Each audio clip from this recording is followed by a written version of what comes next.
indispensable part of the way our families, workers, businesses, and local governments now engage with the world. Again, thanks to this Congress's efforts, our states will receive billions of dollars for broadband infrastructure and expanded coverage. These resources must also be as inclusive as possible. The infrastructure law creates an affordability connectivity benefit, which will help low-income families afford internet access, a benefit that will reach about 27% of Californians who could otherwise miss out on the opportunities broadband coverage provides. Third, the value of our infrastructure investments is also grounded in economic opportunity.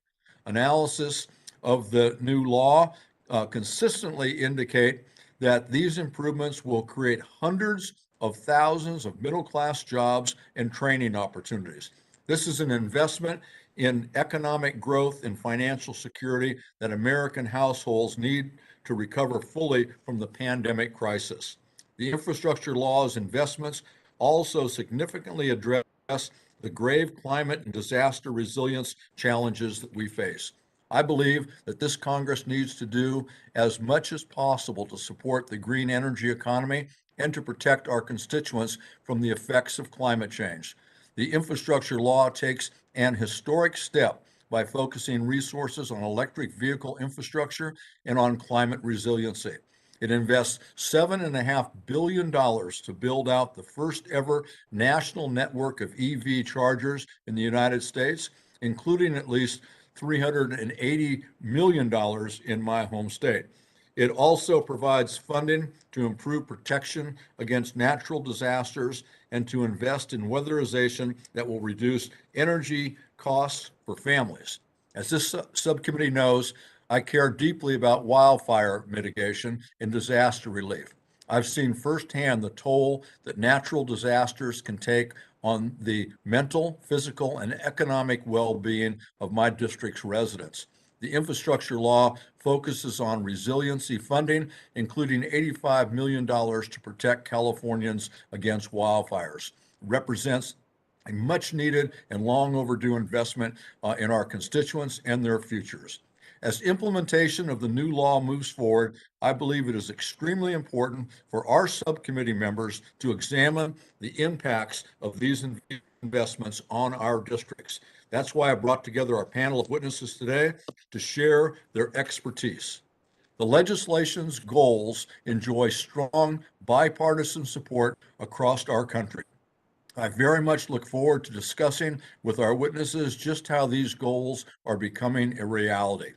And now I'd like to welcome to the subcommittee again our colleague and now as ranking member, Mr. Kelly. I recognize you, Mr. Kelly, for the purposes of an opening statement. Hey, thank you, Chairman, and it's good to be with you all.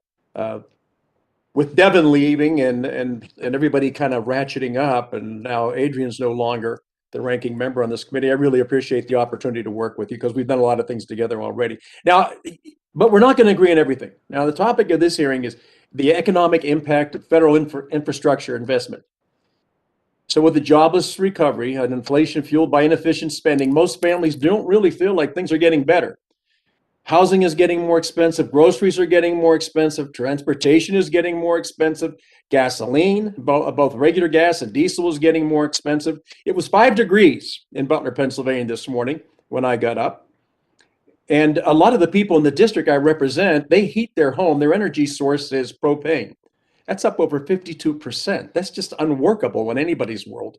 Americans need real infrastructure investment, not trillions of dollars in more reckless spending. Now, just 2 weeks ago, a bridge collapsed in Pittsburgh, not too far from my district, sending several people to the hospital. 5 cars and a Port Authority bus were on the bridge at the time. Now, this is the kind of real infrastructure investment that we need. Now, too often, what Democrats offer as infrastructure is just a redistribution of taxpayer money for various social or climate priorities instead of on highways, roads, rivers, and bridges and runways. This approach ignores glaring short-term needs and fails to address the long-term investments that will increase our economic prosperity. The Biden administration's command and control approach only makes matters worse. For instance, The American Association of State Highway and Transportation Officials has commented that the administration's fix-it-first policy prevents states from using federal highway dollars to improve local infrastructure in a way that works best for each unique scenario.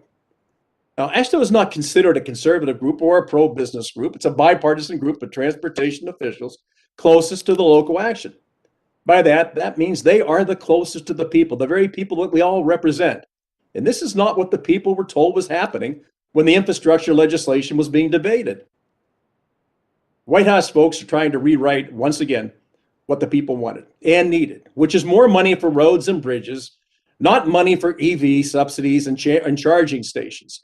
I've told my liberal friends, if you want to reduce highways and build more bike lanes, then do it. But in my towns and cities that I represent, our local officials should decide if they simply want more roads and bridges that don't collapse during rush hour. Project proposals are often sent to the bottom of the pile if they add new general purpose travel lanes serving single occupancy vehicles. And that means if you like to ride around in your own car or your own truck, you're a problem because you're getting more than other people. We should pack them all together and make them use public transportation. And any project requiring a new right-of-way is ineligible for fast-track National Environmental Policy Act. The administration wants special interest climate restrictions attached to infrastructure spending, which will limit the effectiveness and timeliness of investments. The result will be aggravated congestion, avoidable CO2 emissions, bottleneck supply chains, and disappointed American drivers, once again, stuck in traffic. Now, I'm sure we're going to hear from a friend of mine, Mark McClymonds, interesting guy, and I'll get a chance to introduce him after a while. But this is a guy who's actually boots on the ground. This is a guy who wakes up way before the sun comes out and works way beyond the time that it goes down for one reason and one reason only. He operates a very successful business that he bought from his father and has continued to build. All he's looking for is improved infrastructure. Now, the nice thing about him is that he not only uses the infrastructure, he helps build it. Now, it seems that whatever the intended goal, Democrats make sure that taxpayer dollars are spent as inefficiently as possible. We are going to spend $1.2 trillion of taxpayer dollars to get $120 billion in hard infrastructure investments. That's 12 cents of every dollar. Now, since I spent my life in an automobile industry, I can tell you that I don't think a 10% return on investment is worthy of a pat in the back. Republicans and Democrats do have a shared interest in making real infrastructure investments to help American families, small businesses, and communities. I know we all feel that way. Somehow we get off the path of where it is we're trying to go. And our views get blurred for whatever reason, and I don't know why it is. Now, our Republican colleagues worked hard on this bill in Transportation and Infrastructure Committee.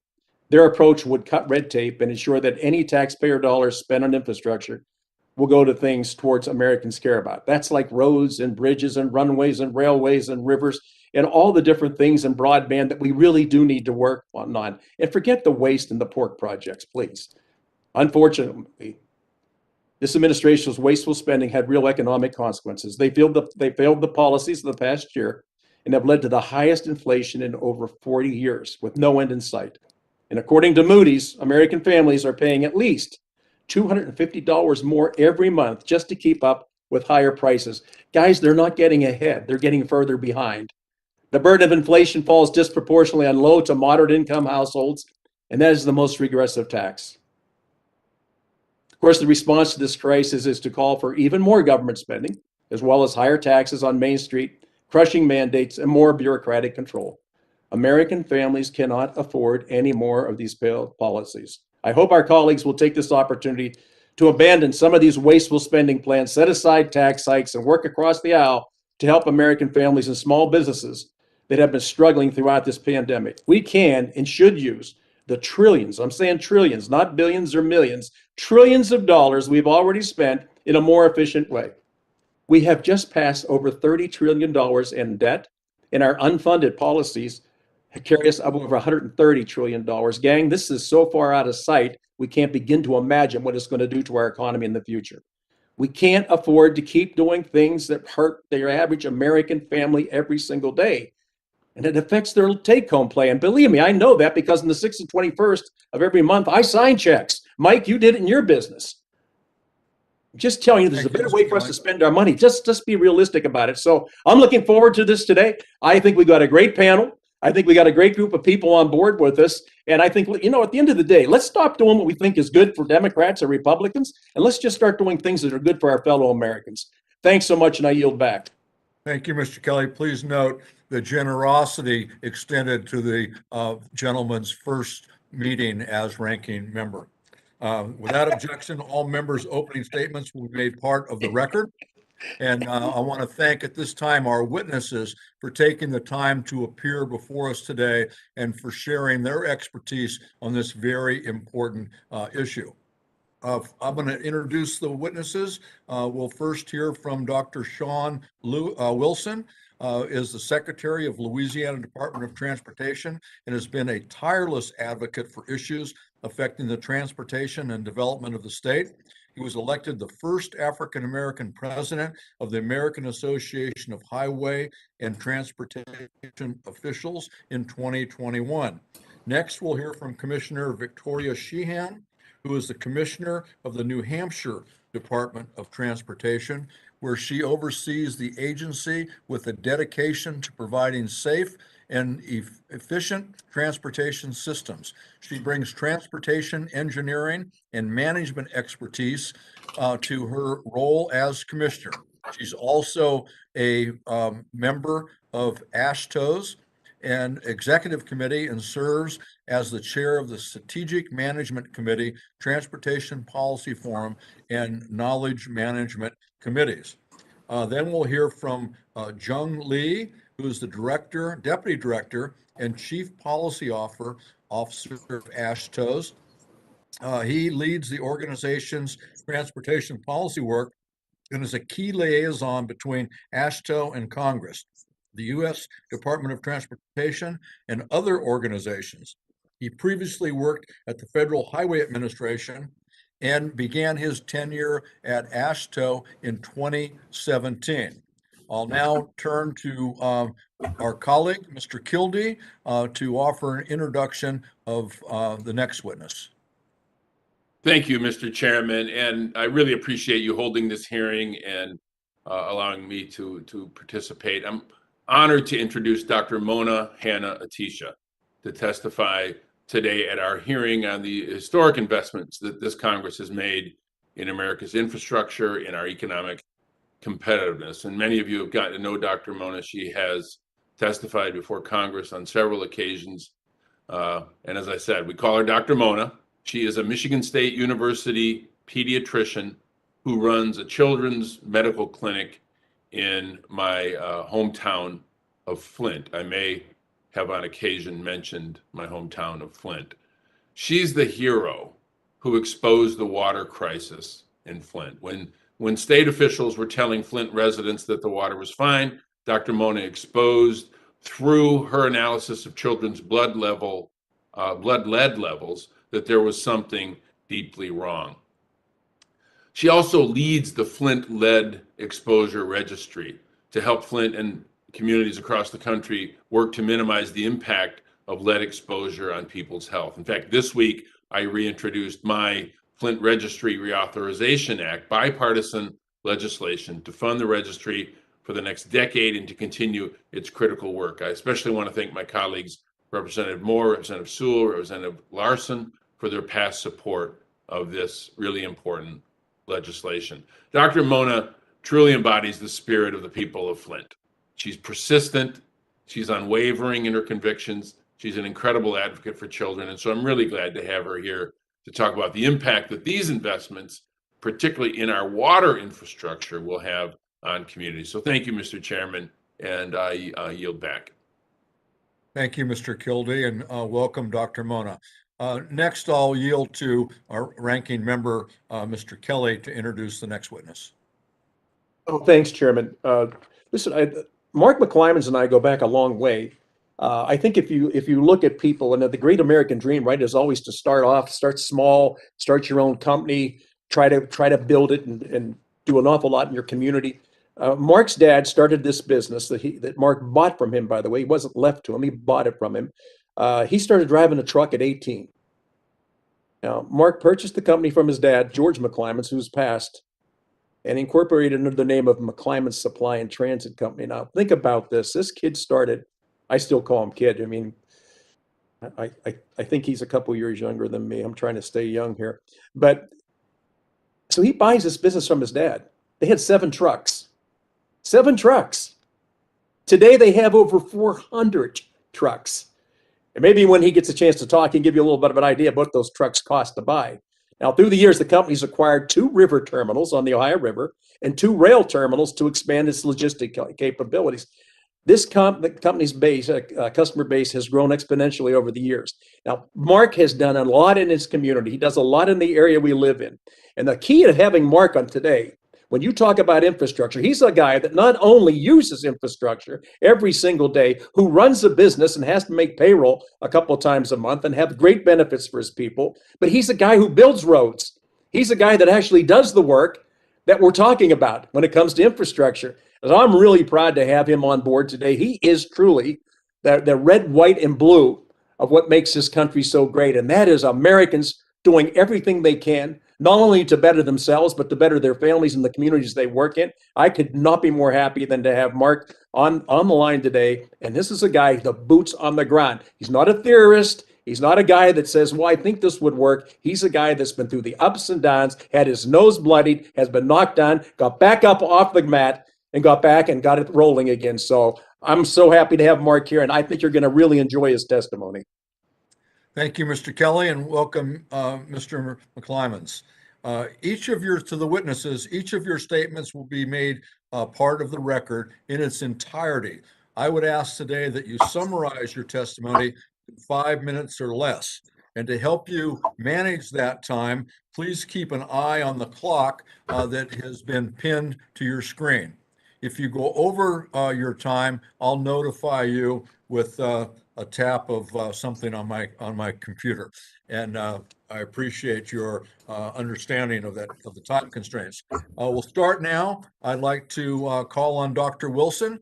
Dr. Wilson, you're recognized for 5 minutes. Thank you, Chairman Thompson and Ranking Member Kelly and members of the subcommittee. And thank you all for the opportunity to discuss the major economic impacts related to the Infrastructure Investment and Jobs Act, also known as IIJA. As the chairman said, my name is Sean Wilson, and I serve as the president of the American Association of State Highway Transportation Officials. Honored to be the first African American in that position. Thank you for that acknowledgement. I'm also proud to be secretary of the Louisiana Department of Transportation and Development. I want to extend my gratitude to you and your colleagues in Congress and those specifically on the Ways and Means Committee for your leadership on the development of the IIJA. Stable and long-term policy and funding provided through a robust multi-year federal surface transportation bill remains a crucial element to our work every single day, not just here in Louisiana, but in other DOTs.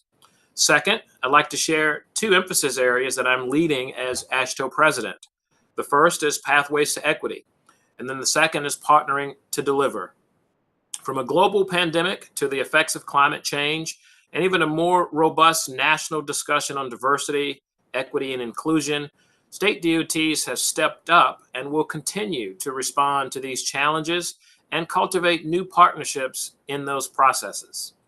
State DOTs have long recognized that a well-functioning and safe transportation system is the foundation of our economy. This 5-year surface transportation reauthorization underpins an IIJA that will provide economic benefits to the nation's businesses, workers, and families. It also allows state DOTs to continue to focus on issues such as safety. And this is personal for me in Louisiana, knowing that the number of people killed on our roadways are wholly unacceptable, and that safety remains a priority for every DOT across this country. On equity, the development of transportation systems has historically prioritized highways, not just by agencies, but by legislative bodies as well.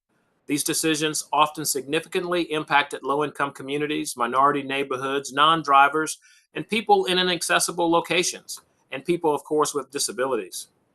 For Louisiana, the IIJA provides us with an opportunity to make much-needed improvements in communities impacted by the unfair and unjust decision-makings that took place in the past, and those that are consistent with the state's asset management plan.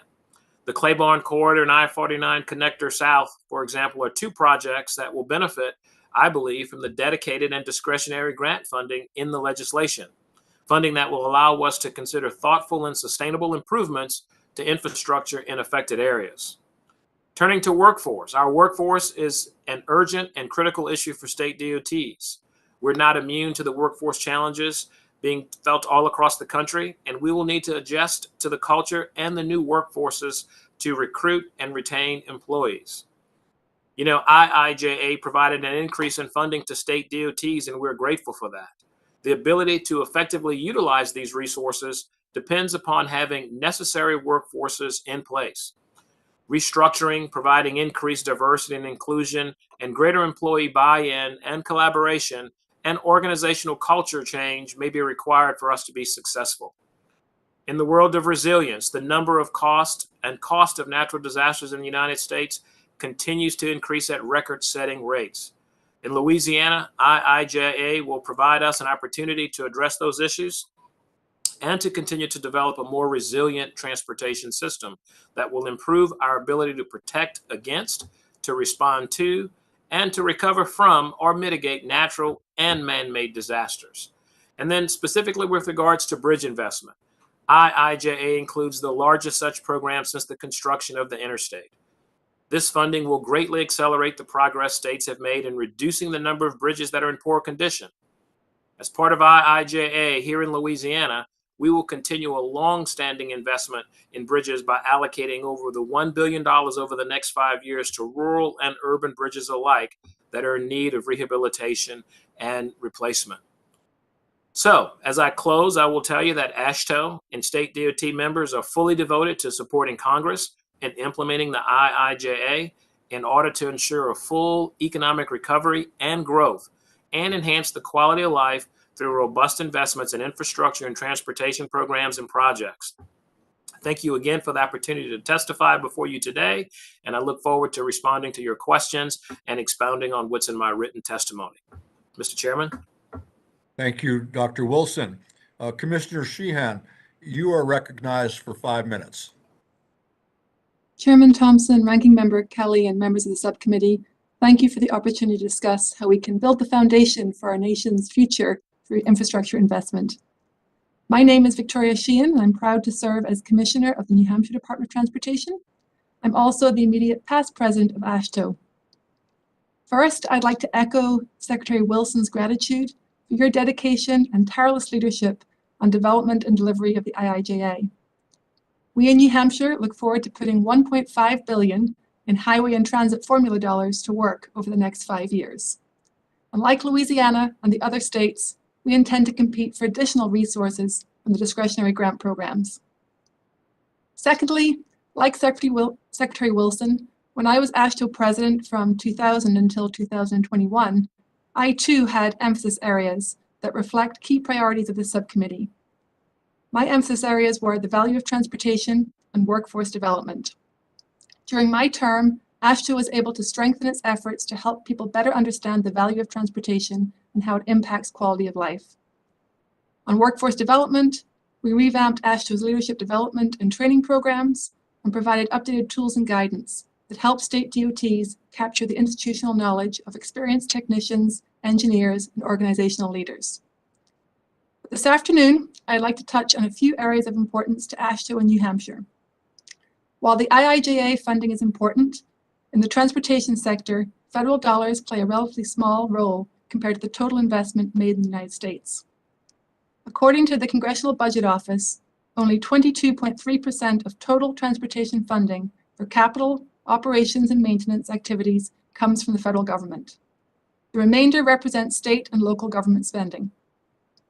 States have answered the call to action and increased transportation investment, with more than 2/3 of all states having successfully enacted transportation revenue packages over the past decade, including here in the Granite State. In addition, states continue to support a role for federal financing tools, given their ability to leverage scarce dollars that allow needed projects to benefit communities sooner. States also fully support building local government capacity to meet their priority transportation investment needs. In fact, Viewing state investment in local and off-system projects only through the federal funding lens fails to recognize the full scope of state investments made on local transportation assets. According to Federal Highway, states collectively invested $26.7 billion of state funds for local roads and streets in 2019. While road capacity expansion has largely correlated with population growth, it's important to note that most of this has not occurred on state-owned facilities. The vast majority of the increase in highway capacity occurred on locally owned facilities, frequently on low-volume roads. For many years, state DOTs have been making the case that investment is needed to maintain and preserve our existing infrastructure. Instead of a worst-first approach, investment is needed to keep infrastructure in good condition while also addressing the backlog of deferred investment. Over the last 8 years, New Hampshire has made preserving and maintaining our existing system a priority, especially our bridge infrastructure. While much needed, focusing on preservation, rehab, and replacement of existing infrastructure has limited our capacity to deliver other types of projects that are important to communities. With the dedicated bridge funds provided in the IIJA, we can now increase our investment in bridges, but also take flexible formula dollars that were previously committed to bridge work and use them for other types of projects. State DOTs strive to serve as stewards of an integrated multimodal transportation system that achieves economic, environmental, and social goals. Achieving these goals depends on meaningful collaboration with all relevant stakeholders, and we're always looking to add tools that create engagement opportunities and enable greater levels of participation.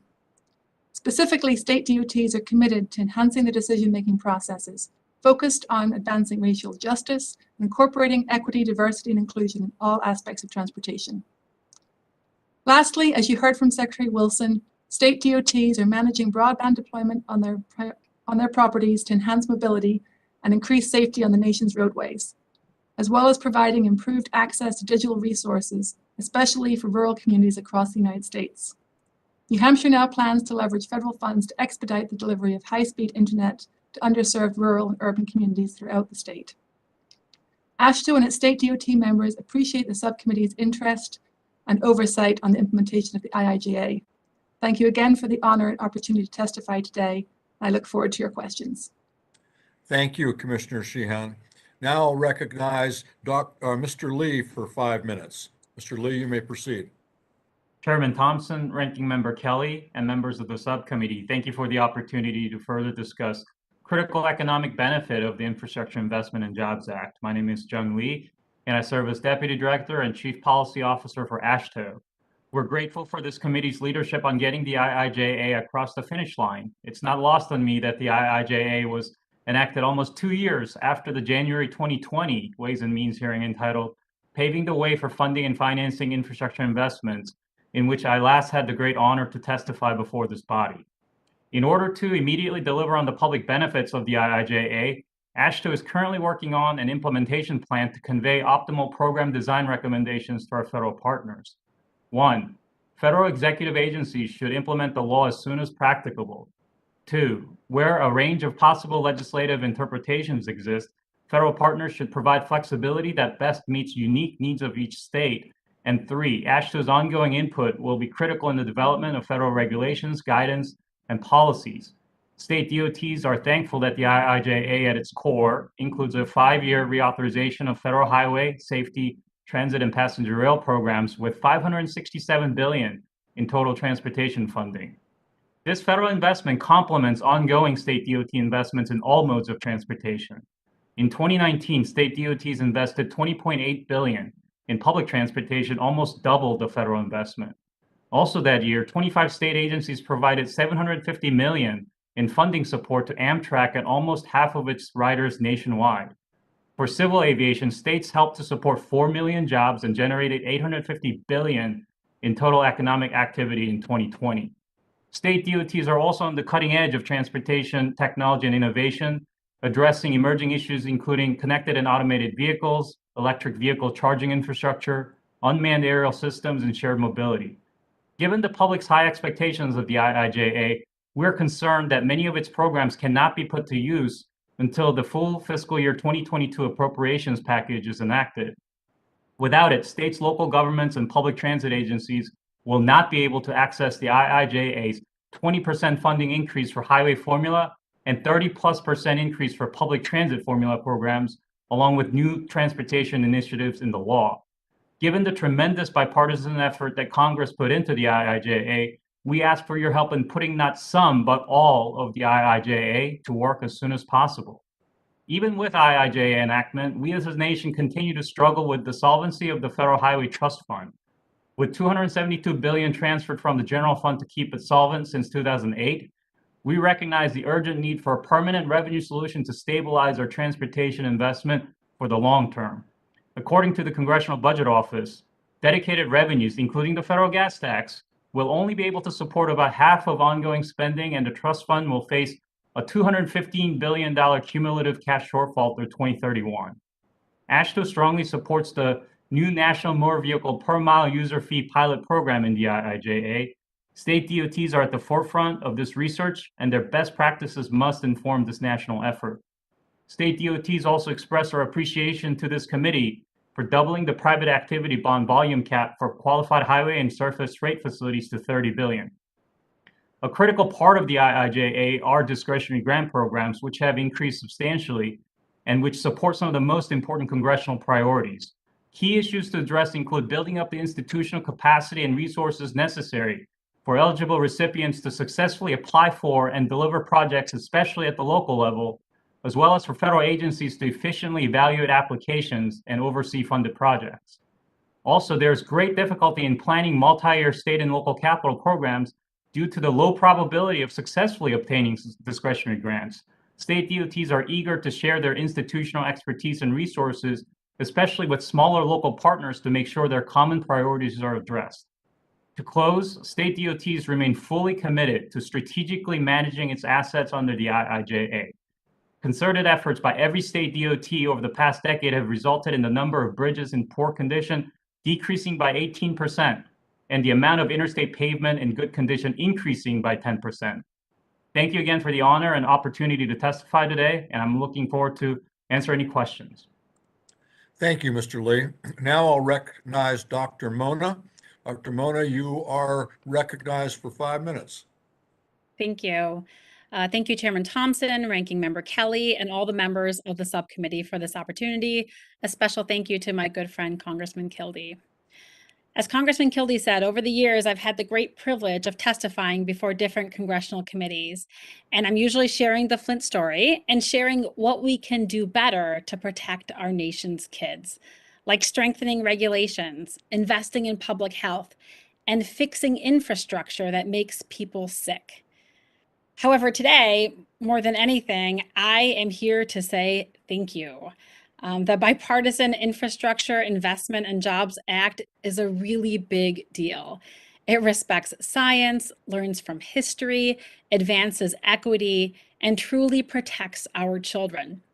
The return on investments will be rewarded not only with profound economic savings, but also with generations of children who are healthier, stronger, and smarter. That's pretty priceless. But we're not here to talk about kids, but it's hard for me because I'm a pediatrician. But we're here to talk about roads and bridges and pipes. And I just happen to have a pipe with me, a little show and tell.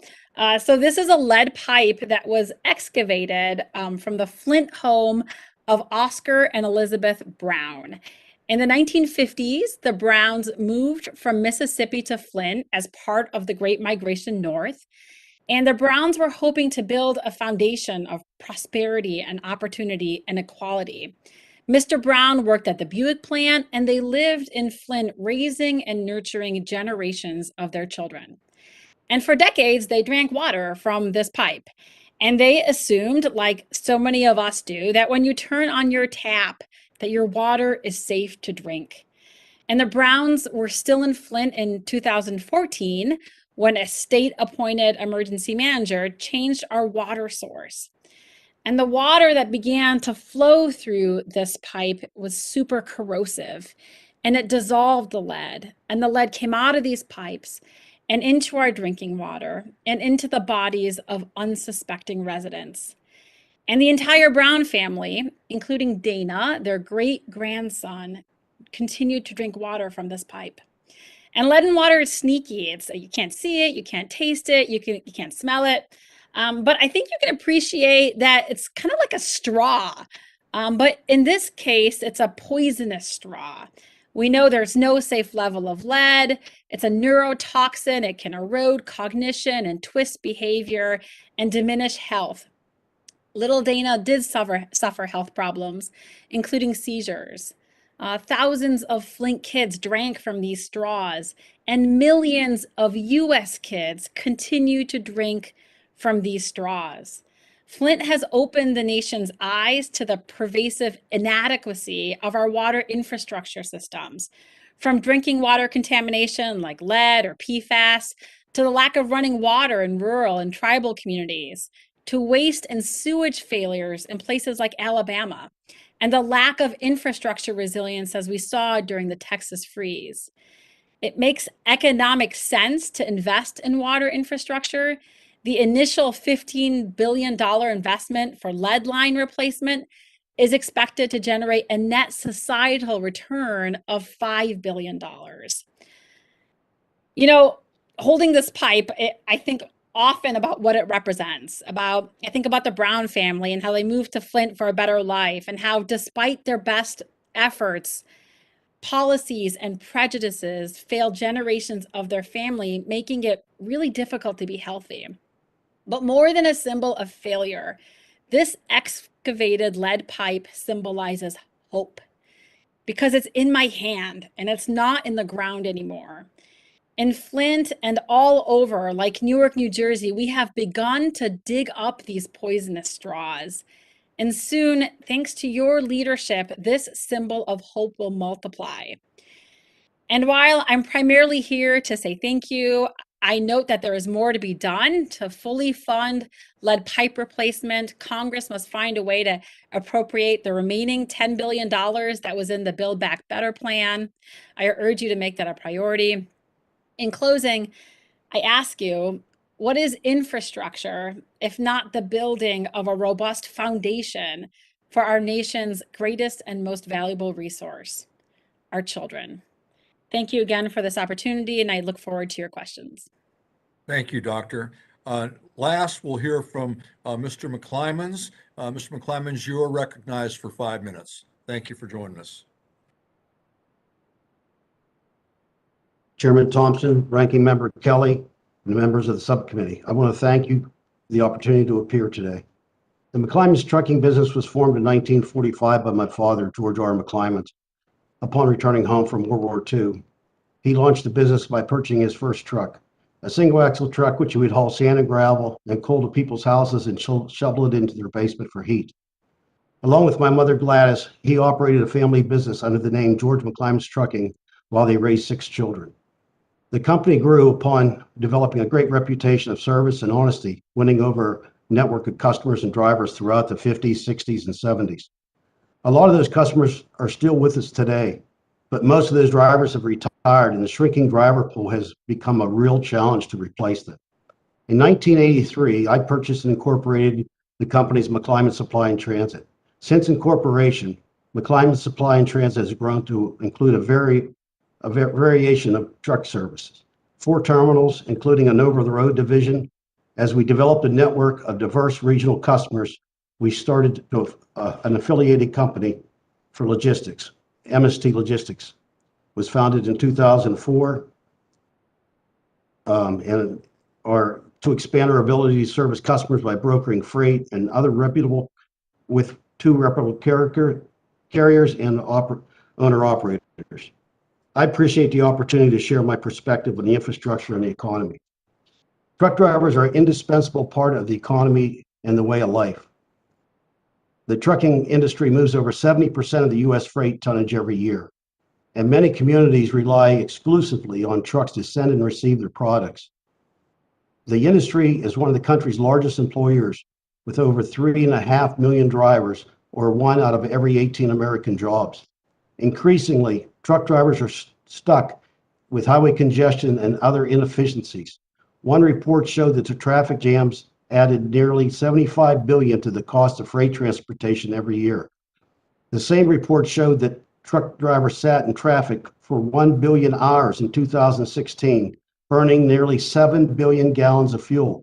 about 13% of the industry's total fuel use and resulting in significant excess CO2 emissions. We must address these bottlenecks in important freight corridors to ensure we don't cause more harm to our economy and the environment. Because of the global pandemic, many Americans have learned firsthand about the importance of a strong and well-functioning transportation system. When the trucks are not able to operate efficiently, the entire supply chain faces a slowdown. Consumers may see empty shelves, and American businesses may not be able to obtain products in a timely fashion. All infrastructure spending isn't created equal. The United States has some critical needs that should be a priority, especially considering our current supply chain challenges. The infrastructure bill last year included some long overdue investment in our highways and bridges, yet there is a lot more investment needed. It also ignored some of the key shortfalls like truck parking. Instead of spending money on special interest ideas like EV charging stations or unnecessary studies, Congress should put the federal dollars into projects that will meet our most pressing needs. When truck drivers are forced to spend money to comply to new government regulations or mandates, we must either absorb those costs when the market is tight or pass them along to the customer. In the first case, that leaves fewer resources for us to invest in our businesses to ensure we get the goods or parts to the end user. If the costs are passed on to the customer, the result is higher prices, fueling the painful inflation we've seen in recent months. In both cases, the ultimate harm falls on the hardworking Americans. Most of the family businesses that have incorporated since the 1980s are sub-S corporations, so the owners pay these taxes personally, and any increase in taxes takes away reinvestment dollars, and any decrease in taxes allows the owners to increase their investment into equipment, new hires, and the benefits of their employees. The 2017 tax law provided tax relief to many businesses with lower tax rates and expensing for equipment purchases. The plan to repeal so-called stepped-up basis would have worsened the effects of the death tax. It would force generational businesses like ours to sell off pieces in order to pay the tax bill to the IRS. In addition, proposals to impose a truck-only tax on vehicle miles traveled would be discriminatory against millions of truckers who deliver essential products to American families. While truck accounts only for 4% of the vehicles on the highway and 9% of all vehicles miles traveled nationally, they pay nearly half of the tab for the entire highway trust fund. If excise taxes to pay for roads and bridges are increased,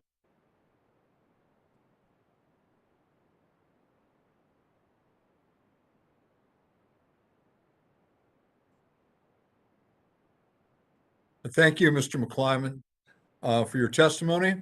And now, without objections, each member will be recognized for 5 minutes to question our witnesses. We will not observe the Gibbons rule in this remote setting and will instead go in the order of seniority, switching between majority and minority members. Members are reminded to unmute yourselves when you're recognized for your 5 minutes. I'll begin by recognizing myself. As I mentioned in my opening statement, the bipartisan infrastructure law focuses both on traditional infrastructure like roads and bridges and also on innovative infrastructure such as broadband. Given our experience with the pandemic, engaging in business, education, or other activities online has become even more important. Dr. Wilson, could you elaborate on how you see the bipartisan infrastructure law helping broadband deployment efforts and the impacts you've seen regarding greater broadband access? I also invite other panelists to add their own experiences if they wish. Dr. Wilson? Certainly. So I am excited to see not just the investment in which you suggested are traditional elements of transportation, but these new innovative tools of broadband. Here in Louisiana, we have a pretty aggressive effort that deals with 3 issues, specifically access, affordability, and digital literacy. Collectively, all 3 of those assets, much will be supported with IIJA. For example, in terms of access, the governor has a program called Gumbo, native to Louisiana. It's called Granting Unserved Municipalities Broadband Opportunities. We're awarding over $711 million in grants. 440 million of those $700+ million are coming from IIJA. The value of that will be about 215,000 households, over 14,000 businesses are all going to have access to affordable broadband services. Why is that important? I will tell you. If you look just at the pandemic and what happened in terms of needing to provide educational support for our young people all across the state, there's a tremendous opportunity there with increased broadband services. And then also from a healthcare perspective and telemedicine, what we can provide not just to rural communities, but also to urban communities that will make it affordable and easy for families to access good advice and good information. Here in Louisiana, we've instituted a Dig Once policy. We are working to close the illiteracy gap in terms of digitalization and what's happening in that space, particularly for Louisianians that are 18 to 64 years old. We anticipate and estimate that there's over 462,000 people that are experiencing less than optimum lifestyle because of the digital gaps that exist or the digital illiteracies in our communities. So IIJA has really made an effort for us to not just continue to invest our local resources, but also to augment that in a way that will allow both commercial entities as well as state governments to benefit from those investments. Thank you very much. Would anyone else like to comment quickly? Just, real quick, if it's Recognize. okay. As a physician, the ability to provide telemedicine has been critical during the pandemic. And that's been very challenging to reach families who don't have reliable access to the internet. So it impacts directly their health. Also, as a pediatrician, we see the consequences of the digital divide in education, as Dr. Wilson said. Kids who did not have access to the internet during the probably 1 year of remote learning, that impacted their achievement even wider than other kind of disparities that they were struggling with. So this is kind of a basic necessity, basic part of our infrastructure that we need to be supporting that also, once again, directly impacts the health and success of, especially of our children. Thank you very much. Mr. Lee, I'd like to turn to you on an issue that's very near and dear to me, and that's climate change and disaster resilience. Every year, millions of Americans, including many of my constituents, feel the impact of climate change. Droughts, flooding, wildfires, and other extreme weather events caused close to $150 billion in losses just last year.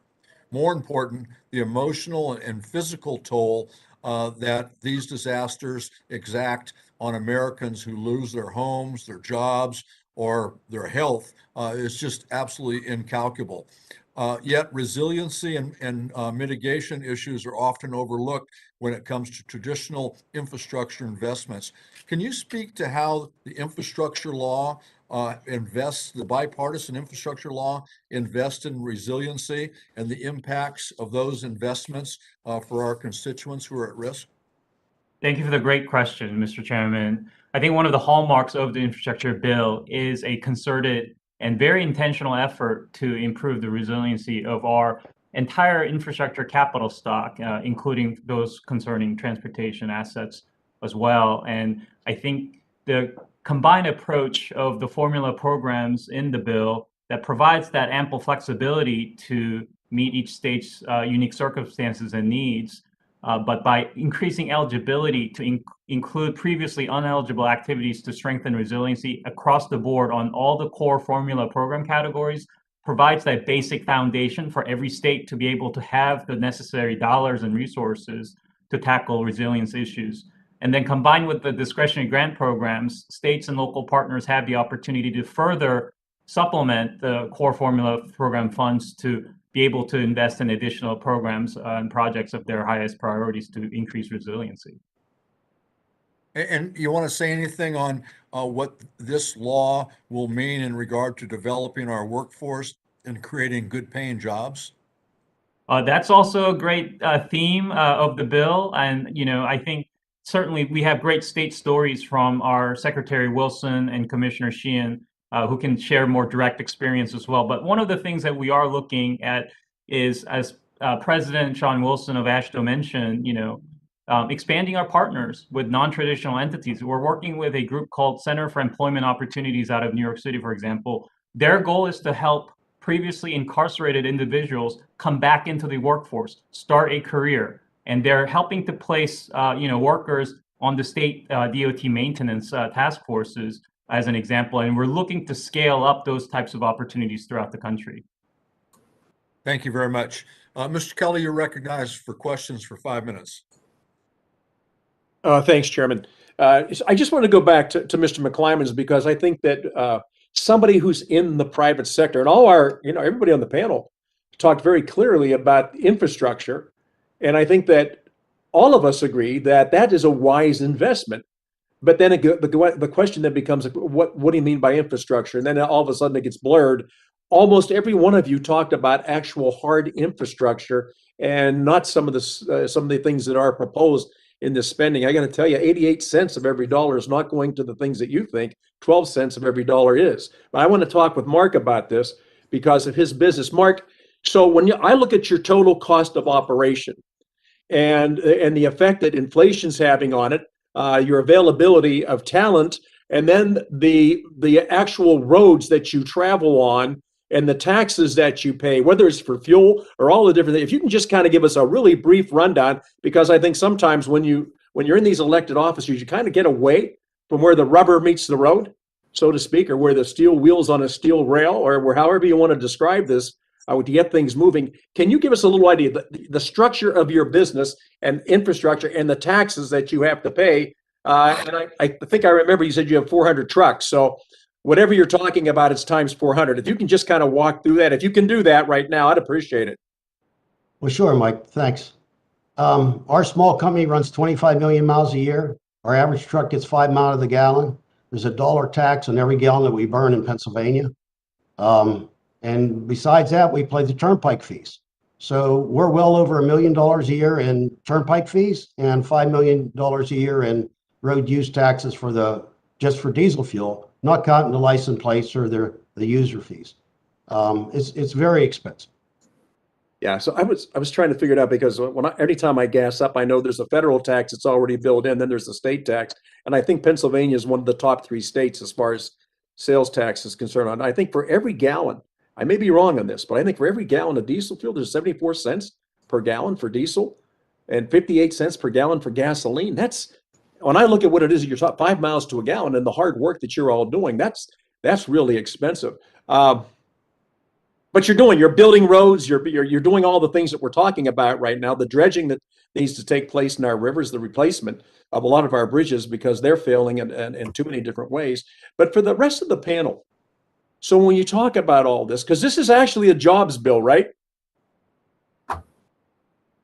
I think, Doctor, what do you think? I mean, each of you, these are jobs bills that we're talking about. Well, Congressman, I will suggest to you, building infrastructure does create jobs that are going to sustain our economy. Yeah. And much like what we've talked about in workforce, a great deal of the investments that we're receiving in Louisiana from IIJA is about $6 billion. It's about $1 billion more than what we would have received in the previous iteration, and it restored all of our investment. 100% of that is going to actual projects that are going to speak to the trucking community, for example. Yeah. When I think about congestion points, when I think about our intermodal connectors, when I think about the bridges that are in poor condition, the over 700 in Louisiana that are going to be critical for the trucking community to move from the farm to the market, from the market to the port, and then to places all around the globe, I realize that these investments are hitting the bottom line of our trucking industry as well as our communities from a job perspective. I can think about our workforce right now and partnerships that we've done with the construction sector, trying to replace the 85,000 drivers that are not there. All of these are projects that are going to receive the benefits of this investment. So I will tell you, 100% of what we're receiving is going on actual projects, whether they're ports, railroads, crossings, pipeline work. Yeah, well, let me, just because we're on such a limited time, we feel the same way about this. I'm not worried about the money that we spend on infrastructure, really hard infrastructure. I'm talking about these other items that are in there that don't give you that type of a return. I just think just in Social Security and wage taxes, income taxes, everybody's paying. This is a jobs bill. But I'm talking, Doctor, if we're concentrating on hard infrastructure, which we all agree needs to be done, let's get that fixed first, and that'll help fix all these other things that we're still worried about. I want to go back to Mark for just a second, Mark, because I think it's really important. And please, I don't want anybody else in the panel to misunderstand me with this, because every one of your testimonies is great. And I've been to Flint and I've watched them make Chevy trucks and GMC trucks at the same place. I've watched the Buick plant. So Danny knows I'm familiar with Flint. But a lot of these cities are old and have been aging and have not been kept up to date. And that's why we're facing a big bill today, right? I live in a house that was built in 1917, and a house that was built in 1917 is like a person that's built in 1917. They need a lot of work to be done, most of it internal. So I just think that while we're at it today, Mark, just your idea on what it's going to take for us to get this in shape, because it's your wasted time on the highway also, where that engine's running, that you're burning up fuel, still paying taxes and all of it. I would just imagine, just the average of one of your trucks. If you were to buy a new truck today, what's it cost to get a new truck? Oh, you're over 200,000. 200,000. That's why I want our Thank panel you. to understand, because these things are gentleman's expensive. time has expired. Well, I thought you were going to be nice with me and let me have more time.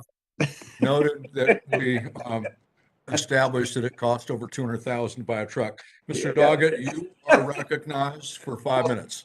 Thank you very much, Mr. Chairman. You have appropriately convened this on what is called the bipartisan infrastructure bill. But unfortunately, in Texas, it hasn't been very bipartisan. Every single Texas Republican voted no, rejected this bill. And yet we have immense mobility problems here in Austin, in urban areas across the state.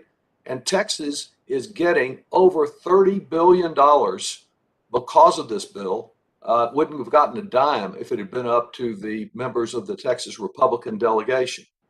I am concerned about addressing mobility, as most of our witnesses have mentioned, but I'm also concerned about the impact of the climate crisis. Here in Texas, we've had deep freezes, we've had flash floods, we've had droughts, we've had killer hurricanes. In the summer, it used to be hot or hotter. Now it's just hotter and hotter.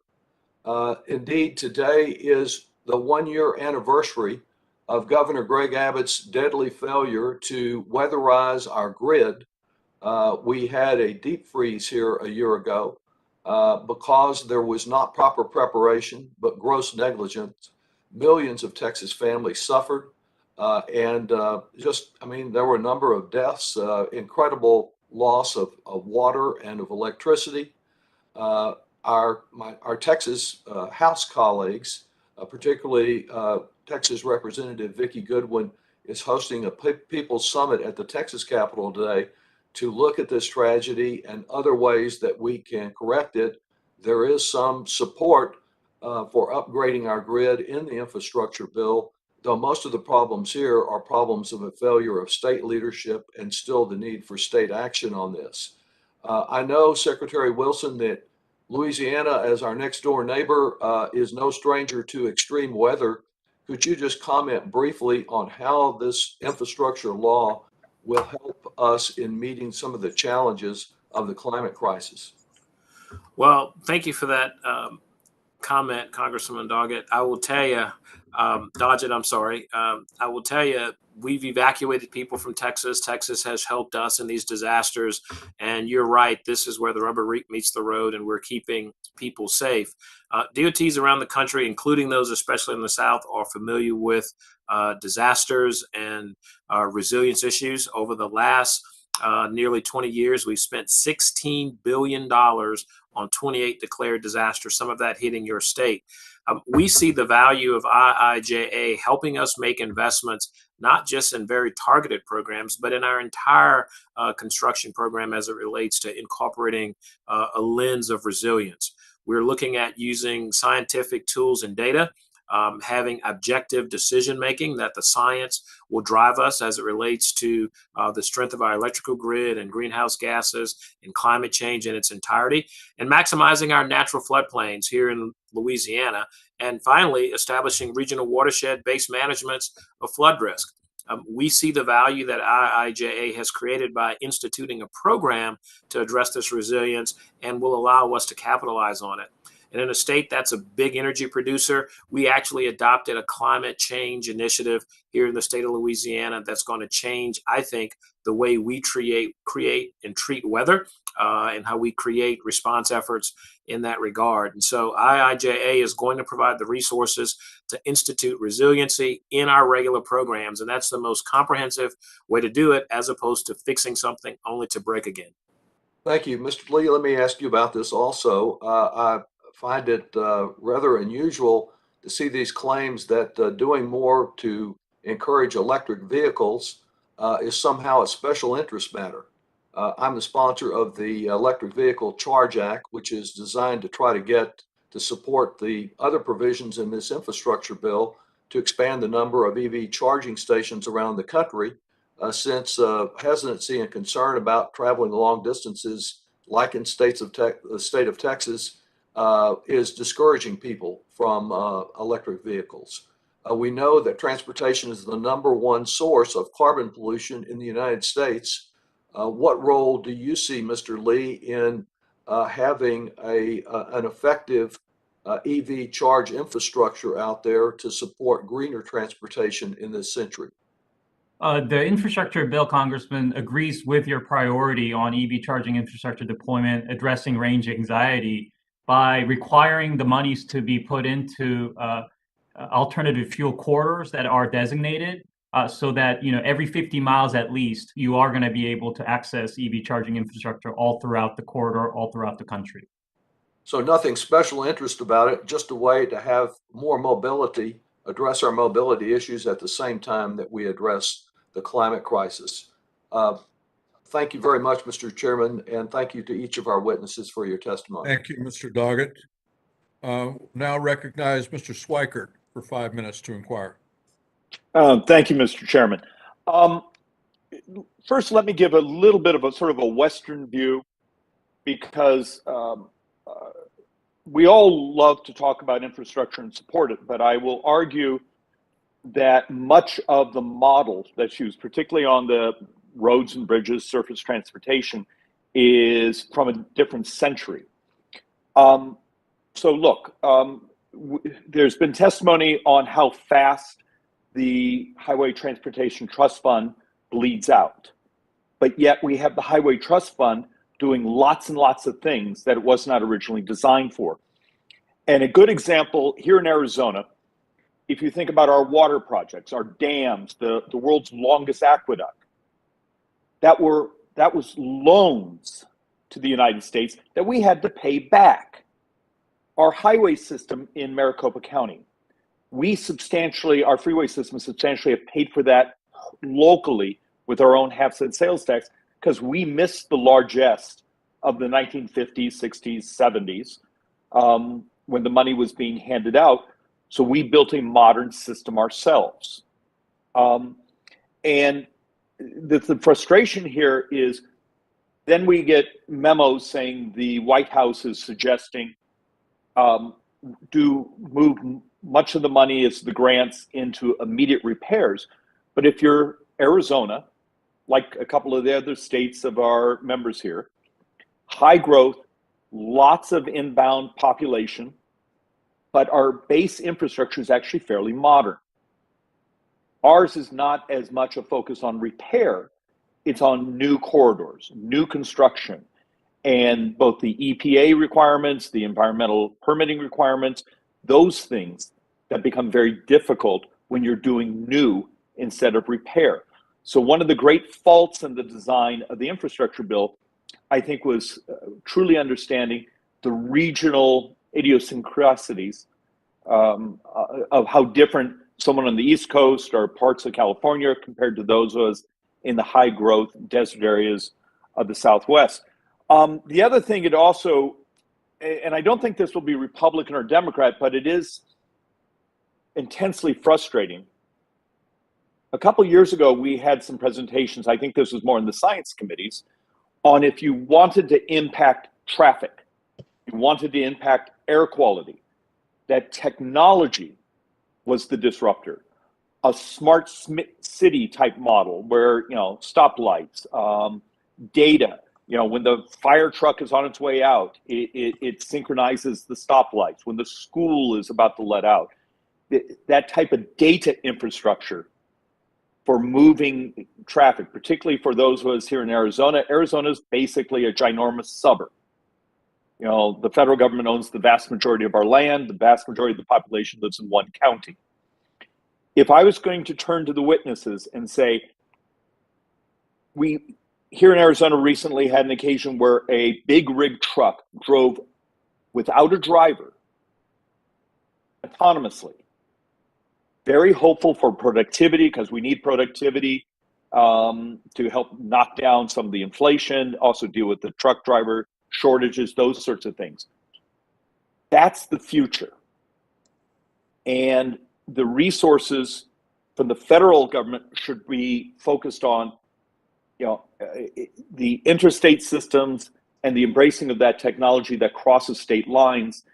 And maybe instead of trying to finance my local streets, but if I wanted to find out in the professionals on the engineering side, who provides the best information, the best data on what the future actually looks like, and those things that are actually the steps up in productivity to help all of us.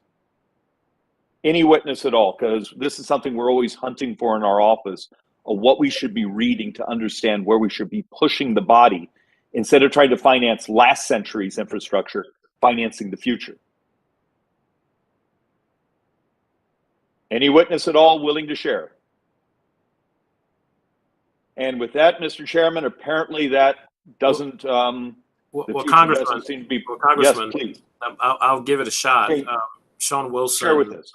So what I would suggest to you is your first statement about the need to invest in perhaps new capacity or modernized infrastructure using technology. You won't necessarily get resistance from my state and other states I'm aware of in our organization. We think those are decisions that are best left to states, and we think that working with our US DOT partners, we will achieve that. And then secondly, I think the bill does provide some interesting perspectives in terms of technology and how we're using that and how we're evolving in that space. But every state's going to be different in terms of their readiness to perhaps move into that space and in a robust way. And so giving them I hate to interrupt, but we actually did a little breakdown on the bill. The gentleman's time has expired. All right. With that, Mr. yield back, Larson, Mr. Chairman. You're recognized to inquire for 5 minutes.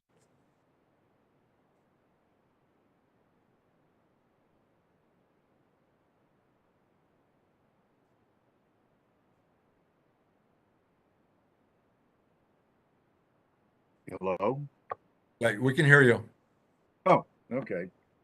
Well, thank you, Mr. Chairman, and thank you for this informative hearing. I can't think of anything that's more vitally important to our districts than infrastructure improvement. I want to thank the panelists as well, and especially since along the East Coast, since we seem to be talking about East Coast and the deserts of the Southwest. The infrastructure system designed here back during the Eisenhower administration has long since been antiquated, and of course the desire and need for intermodal transportation and connections is abundantly apparent as well. Dr. Wilson, I want to thank you for your testimony as well, and all the issues that you're facing down in Louisiana. In Hartford, Connecticut, we face a similar situation that you have down in the, I believe it's the Claiborne Expressway you alluded to. But highway designers back in the 50s managed to cut off the city of Hartford from its riverfront, the Connecticut River, the longest river in New England, and also the only federally designated Blueways River. But also I-91 dissected the river, and I-84 cut off what is commonly referred to as the 06120, or the poorest zip code in Hartford, from the rest of the city, creating a wasteland for food, and what used to be a thriving commercial community is now the poorest area, and all due in large part because of the isolation created by the I-84-91 intersection, which also replaced massive communities, not only in Hartford, but East Hartford as well. In fact, the I-84 91 interchange is the #1 congestion point and chokehold in Connecticut, New England, number 24 in the nation, number 3 in terms of truck traffic congestion along the Buckley Bridge. And Louisiana is, of course, familiar with this in the 9th Ward in New Orleans. When you add in our levees and we look at sandpiping or the potential for collapse, this creates an enormous problem. And so thankfully, this funding and the way that the Biden administration has laid that out, we appreciate everything that you have been able to do. And how can projects like the one we're pursuing in Hartford provide opportunity like you've had and the success that you've had down in Louisiana? Well, thank you, Congressman, for that question. This project finds itself replicated in cities and towns all across this country because of how we've evolved. IIJA does a phenomenal thing in providing dedicated resources to reconnecting those communities, but it also provides additional discretionary opportunities that these projects might qualify for as well. I've got on my desk really a final assessment of the Claiborne project, and there are a couple of points I'd like to make. First, I think it's important to manage expectations with regard to the scope of work. These projects cost a great deal of money to fix, not just in terms of a state of good repair, but to reconnect, and they're very expensive. And so when Congress acted, as it wisely does, and reduced the program, we will live within the means that you've given us. Also understanding the state of play at the local and state levels in terms of their readiness for these aggressive type projects. And then the third thing is to make sure that this is consistent with the Highway Priority Program. I'm a big believer that you can't boil the entire ocean, or you can't eat an elephant at one time, but you got to take it piece by piece, bit by bit. And that's what these projects will require. Important study, important assessment, and realistic project delivery. Otherwise, we create a false expectation for the people that were already violated in the communities that were separated 50 plus years ago when these projects were originally built. Thank you Thank so you. much. This is exactly what we face in the city of Hartford: the isolation, the displacement, and the need for making sure that we have integrated intermodal transportation that links up our rail, our bus, our airport all together, and actually reopens economic opportunity along the Connecticut riverfront, as well as in North Hartford. And with that, Mr. Chairman, I yield back. And I thank the you. gentleman. Your time has expired. Mr. LaHood, you're recognized for 5 minutes to inquire. Well, thank you, Mr. Chairman. I want to thank Ranking Member Kelly and all of the witnesses today for your testimony.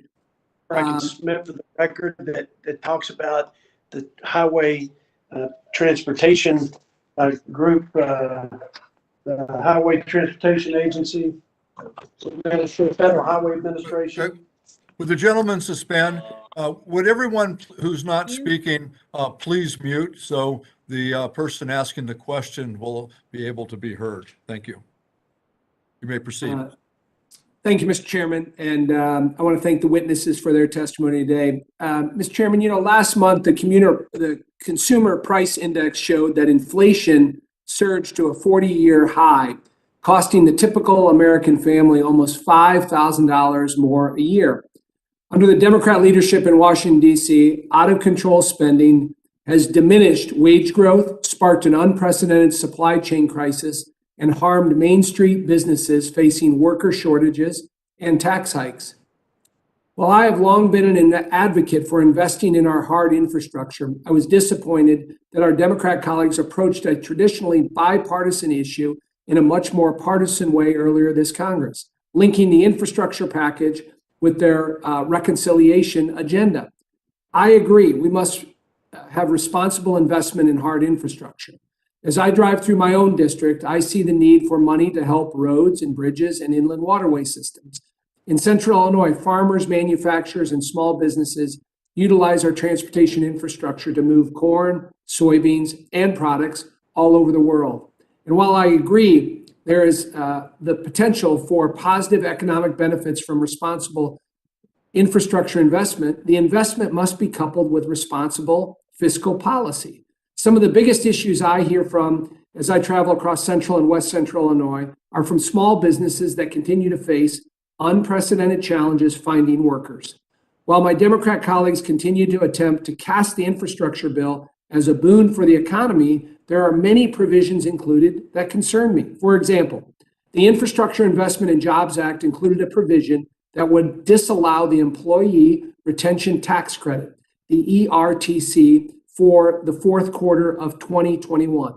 Many small businesses and nonprofits have continued to take the tax credit into the fourth quarter and now face retroactive tax increase and a complex, frustrating process in reconciling the credit that they will now have to forfeit. As such, I am pleased to co-sponsor my colleague Representative Carol Miller's legislation, the Employee Retention Tax Credit Reinstatement Act, which would reinstate the ERTC through the end of 2021.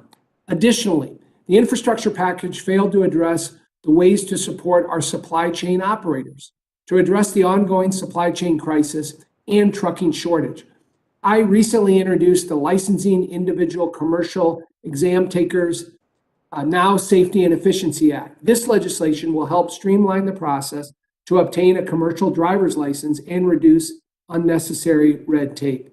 Lastly, I believe it's a bit premature to determine the economic impact of a piece of legislation when many of the programs are not even fully implemented due to the lack of long-term appropriations. Instead of continued government spending on non-infrastructure priorities, members of this committee should remain focused on our efforts to reduce inflationary measures, lower taxes, and cut Washington red tape. As we look ahead, I am committed to addressing these challenges with my colleagues, supporting responsible infrastructure investment and finding common ground to better our nation. With that, Mr. Chairman, I have a question for Mr. McClymans. Mr. McClymans, the number one issue I hear in my district is the lack of workers, particularly truck drivers. I have several companies in my district that would hire hundreds of new drivers tomorrow if they could find the workforce. In your testimony, you mentioned the TCJA, which is the 2017 tax reform bill, and how it benefited your company with lower tax rates. With those savings, did you reinvest in your workforce? If so, can you expand upon that? And can you speak to the challenges and costs associated with obtaining a new CDL? Thank you. I can, thank you.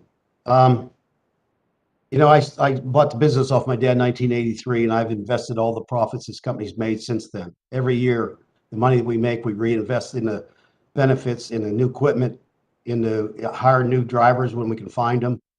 So yes, you know, the profits of the company goes right back into the company, and that's why it grew over the years. The CDL license today started in 1990. Wasn't a real big deal when it started, but it's getting tougher and tougher. One of my dad's drivers that actually worked for my dad since 1959 retired a few years, probably 5 years ago now. And they changed the regulations some now that if you're colorblind, you can't drive a truck. You lose your CDL license. He drove truck for 50 years almost. And once they changed the criteria, he couldn't do the CDL.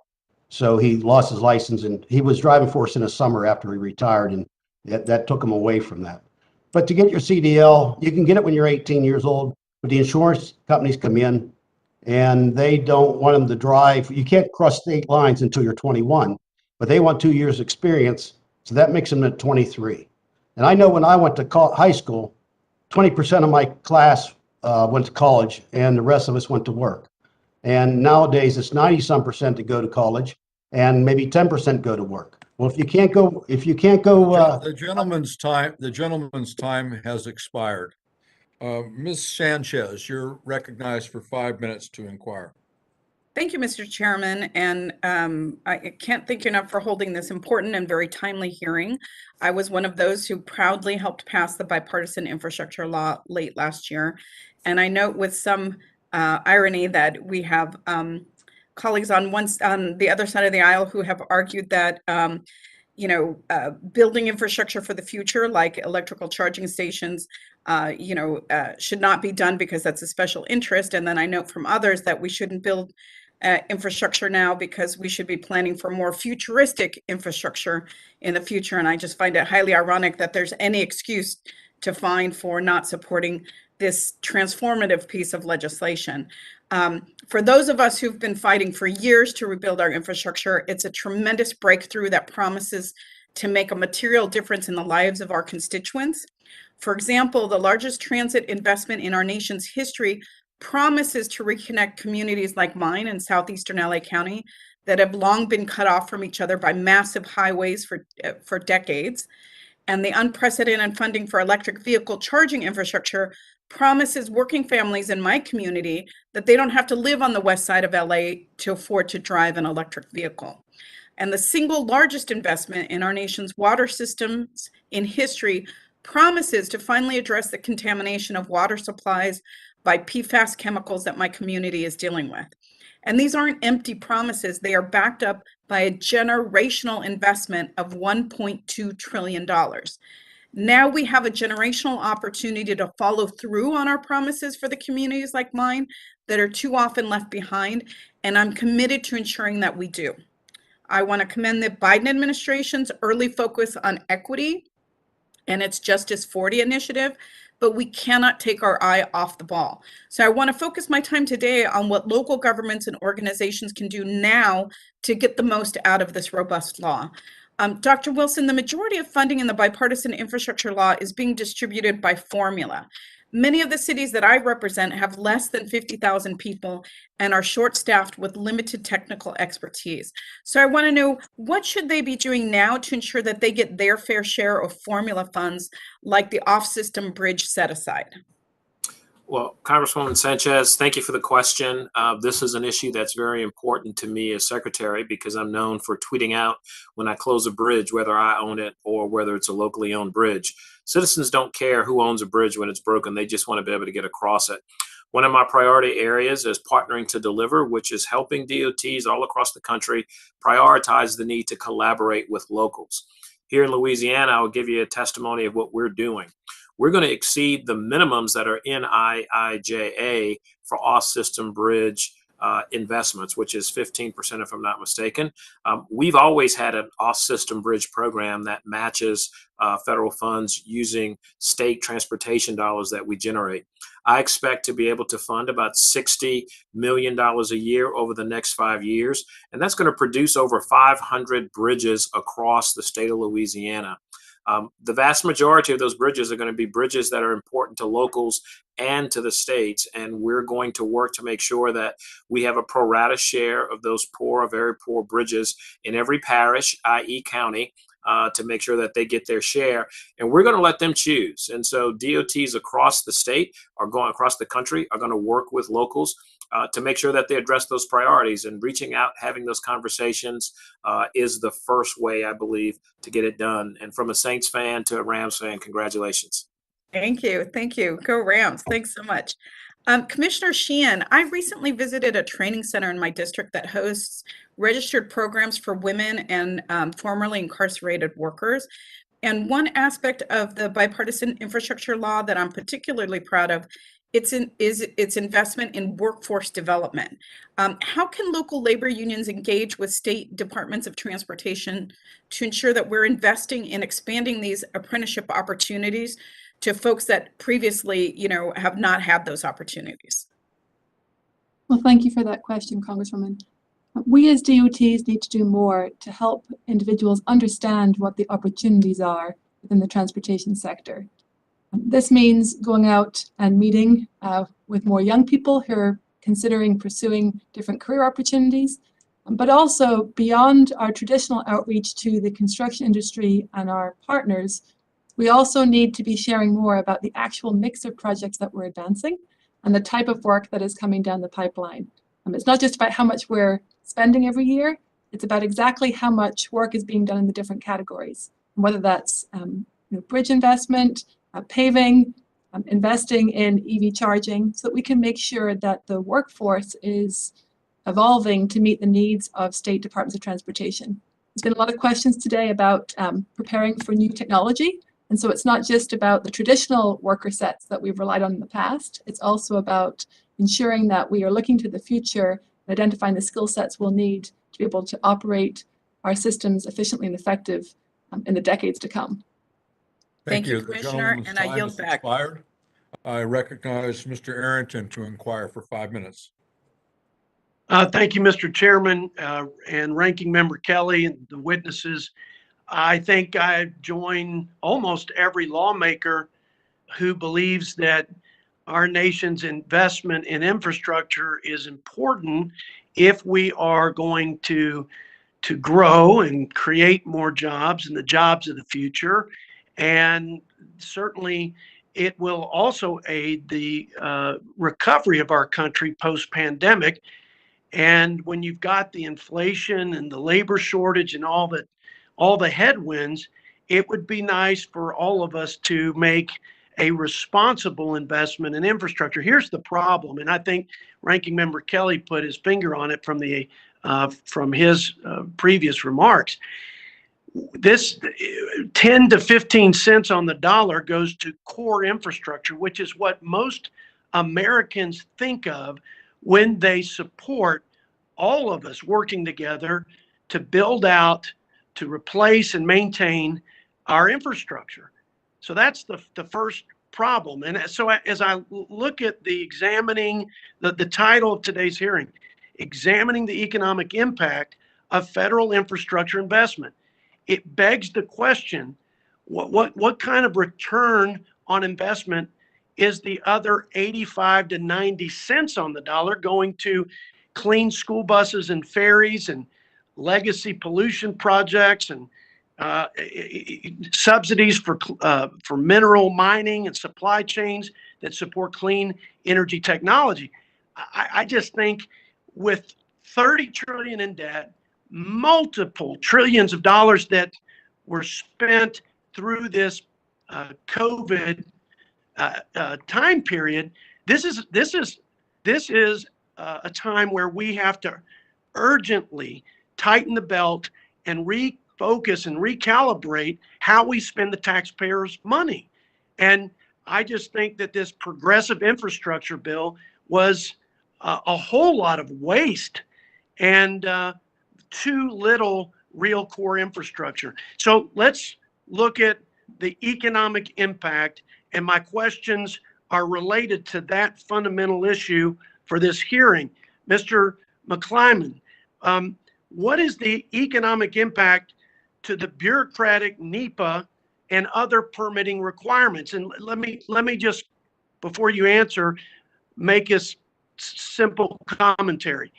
It takes 7 years on average to finish a project because of all the hoops and the regulatory rigmarole and the red tape. Everybody that's in this business understands that, and it costs 7 times less to build a road or a bridge in France than it does in the United States of America. So we've got this mountainous weight of regulatory red tape and burden that is costing us a tremendous amount of money. So this infrastructure bill did nothing to streamline that process and actually save taxpayer money and become more efficient in infrastructure. Do you have any idea how to quantify the loss or the negative economic impact of that? Well, I can't quantify it, but I've experienced it. We build buildings. We've had to go through environmental assessments. We took a couple old properties, old steel mills through Act Twos. And every time I got a price on how much to take them through in Act Two so we could reuse the properties, it would be 4 or 5 times over the cost that was originally quoted to us. And it takes forever. Things that they tell you take 90 days, takes 18 months. I mean, it's just crazy to get something accomplished through the government regulations. Well, thank you. It's a big missed opportunity for good government, but there's a list of things. I'll just kind of rattle them off. There's an economic impact negative to federal debt crowding out private capital for infrastructure. My Democrat colleagues said this was paid for. That's baloney. The CBO said it cost $250 billion because most of the pay-fors were just gimmicks. There's a negative economic impact to forcing contracts to go to unions. That's literally an executive order by the president. And lastly, for the record, I submit, Mr. Chairman, a Wall Street Journal article, January 30th, highway funding bait and switch. And this is where they said they're going to put all these projects at the bottom of the pile that actually have to do with new roads and bridges. Just defies any common sense or logic. Thank you, Mr. Chairman, for your indulgence, and I yield back. Gentleman's time has expired. Ms. Moore, you're recognized to inquire for 5 minutes. Thank you, Mr. Chairman. And let me join all my colleagues in thanking our witnesses for spending this time with us. I've listened very carefully to the testimony so far. And I am so proud, of course, to have supported the bipartisan infrastructure bill and really looking forward to the economic impact that it makes and the environmental impact that it makes. Before I ask my question, I just really want to make a comment, because a lot of my colleagues have rightfully pointed to the inflation that we're experiencing, supply chain problems that we're experiencing. I just am disappointed that they conflate that with our spending money in the American Rescue Plan, for example, to really rescue people from the increased misery index that this global inflation has caused with the unemployment that came along with it at that particular time. And, you know, I remember listening to Mr. McCarthy's speech for 8 hours and 32 minutes on the floor of the House talking about inflation, and not once did he mention the pandemic. The pandemic is something that has gripped us globally, global-wise, and there's nothing that any one government can do to stop it. It has affected the global energy prices, food prices, supply chain prices. So to say that this is all because we kept people from getting evicted or gave the child tax credit is wrong. R-O-N-G. Plain old wrong. Not W-R-O-N, just wrong. And as a matter of fact, despite the inflation, you know, this inflation is going to ease as we resolve the pandemic. But since then, we've got a higher job rate than we've ever had. People are starting to get back to work. And I won't consume all my time making that argument, because I do have a question. I think I'll address it to Dr. Wilson. One of the horrors that I have had about this infrastructure bill was the notion that you remember the good old Obama days when we gave shovel money to shovel-ready projects. And so the big guys, the big developers got all the money, they spent it building and doing beautiful shovel-ready jobs, and that did not trickle down to the workforce development aspirations that we have. So can you tell me how, Dr. Wilson, we ought to proceed to you know, and not be in such a big hurry to spend this money as soon as it gets to the states, but to make sure we reach some goals with regard to diversifying the workforce? And I will yield for your response. So great question, Representative Moore. You know, the mantra this time is really about shovel-worthy projects.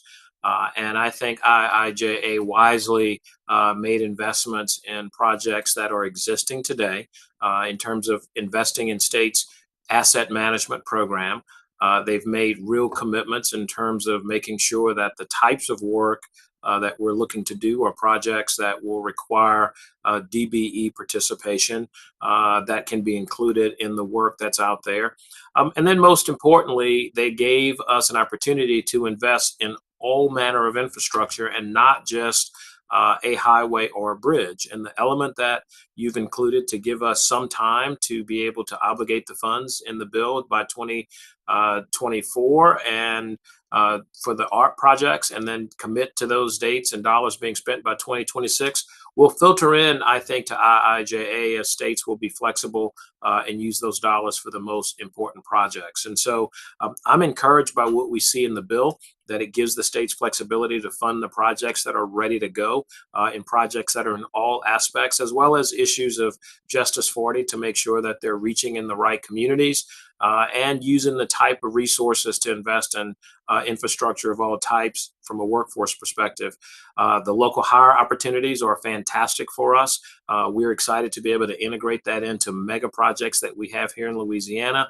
And we've had a law in the books for some time that required us to actually go out and advertise in advance of a project hitting mainstream America to make sure that we focus on those local hires. So we're excited with what we see, and thank you all for passing this bill. Thank you. The gentlewoman's time And is thank you so expired. much, Mr. Chairman. I yield back. Thank you, ma'am. Mr. Hearn, you're recognized for 5 minutes to inquire. I'd like to thank the chairman and Member Kelly for setting up this hearing. You know, infrastructure is something that's near and dear to my heart.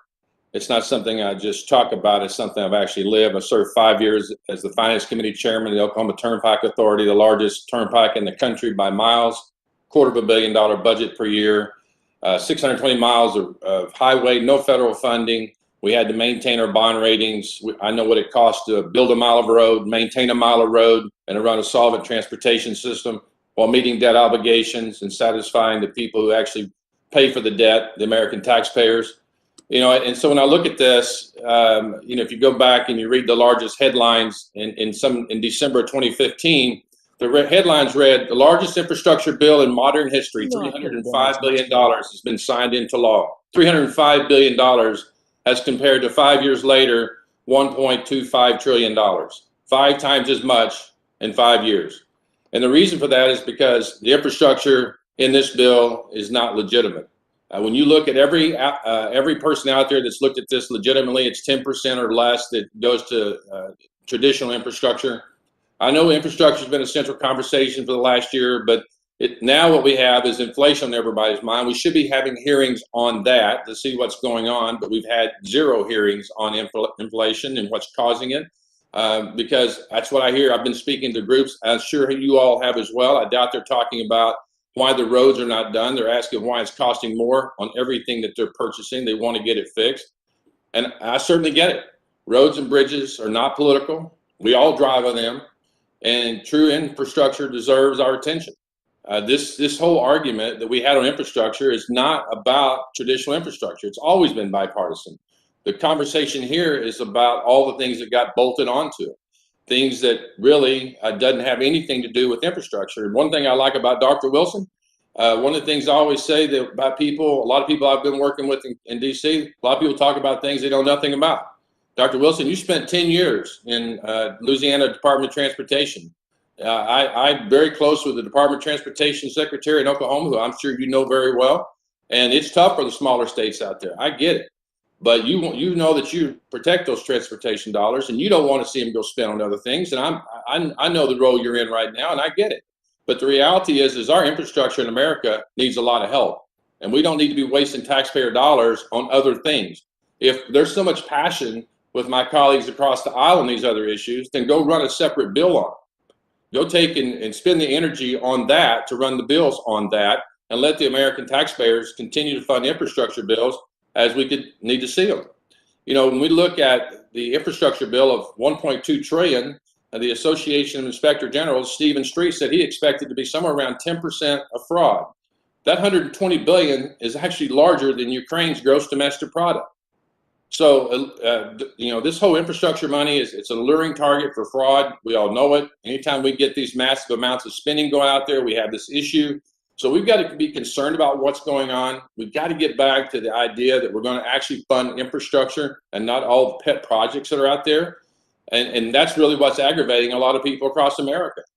I understand for generations that we've had to give up money that went to our states like Louisiana and Oklahoma to fund bypass in New York, but that's the way it's been. And now we've gone to another step. Now we're going to fund green new energy deals. We're going to give tax breaks for those companies, and we're going to be punitive to our fossil fuel industry. I want to thank our witness, Mark McClymans, today for testifying before this committee. A gentleman who's just trying to do a job, keep people employed, and keep his business open. And Mark, your testimony highlights how this Democratic infrastructure bill fails to prioritize the investment in our roads and highways. And I know I mentioned in my remarks about the Inspector General. Do you have concern about more of this money in this infrastructure bill going to green energy projects than you do actually going to fix our roads and bridges? Well, from what I've seen so far, it's exactly what's happening. And it's just like you said, an infrastructure bill should be roads, bridges, riverways, railways, and utilities.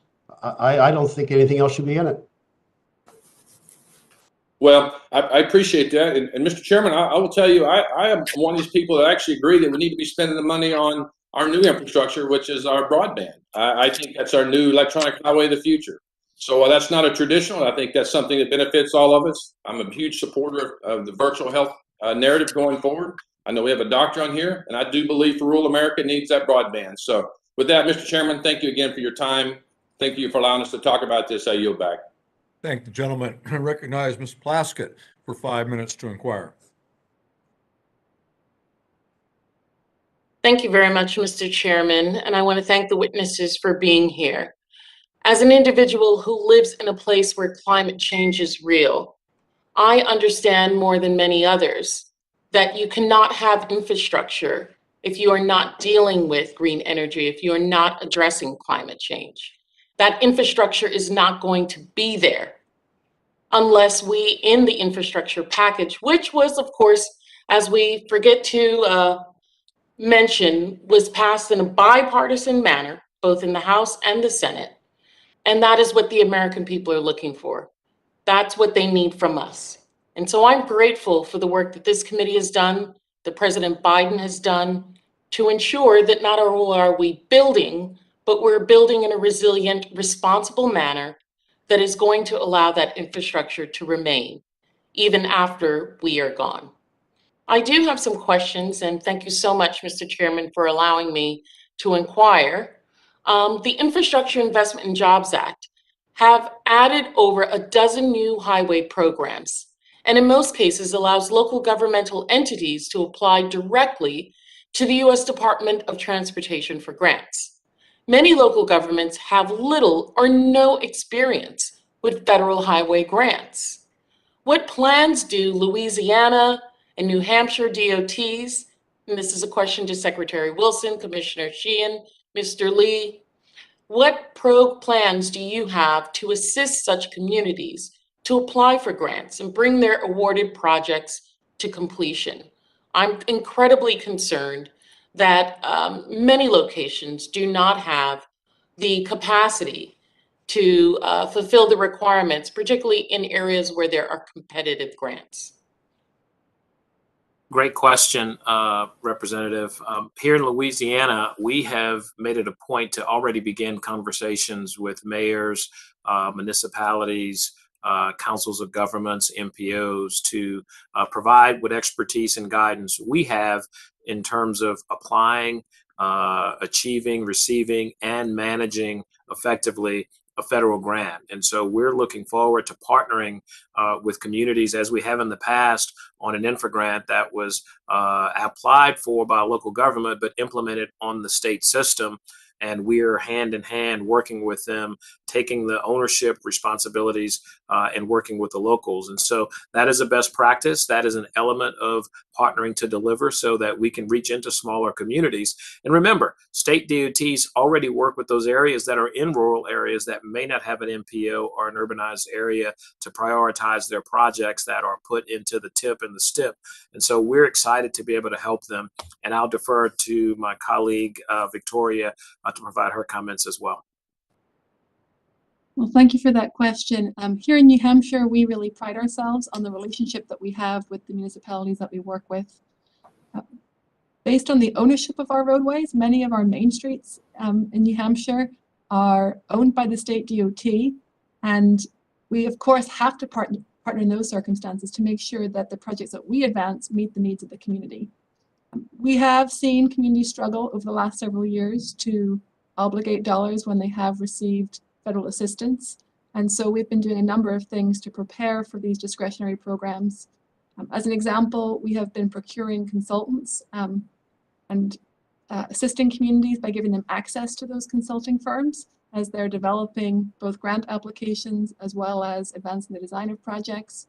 We've also been stepping up and offering to manage projects on their behalf.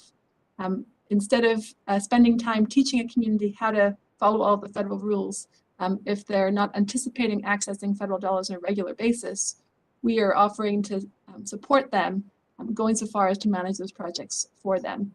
But okay, thank you. Really also advocating to the administration to provide information on how these discretionary grants are going to be awarded. For the new programs in particular, we need the outline of those programs, even if they aren't ready to release a notice of funding opportunity, so that we can identify the best possible candidates to submit in those various categories and make sure we're equipped to be able to access those dollars.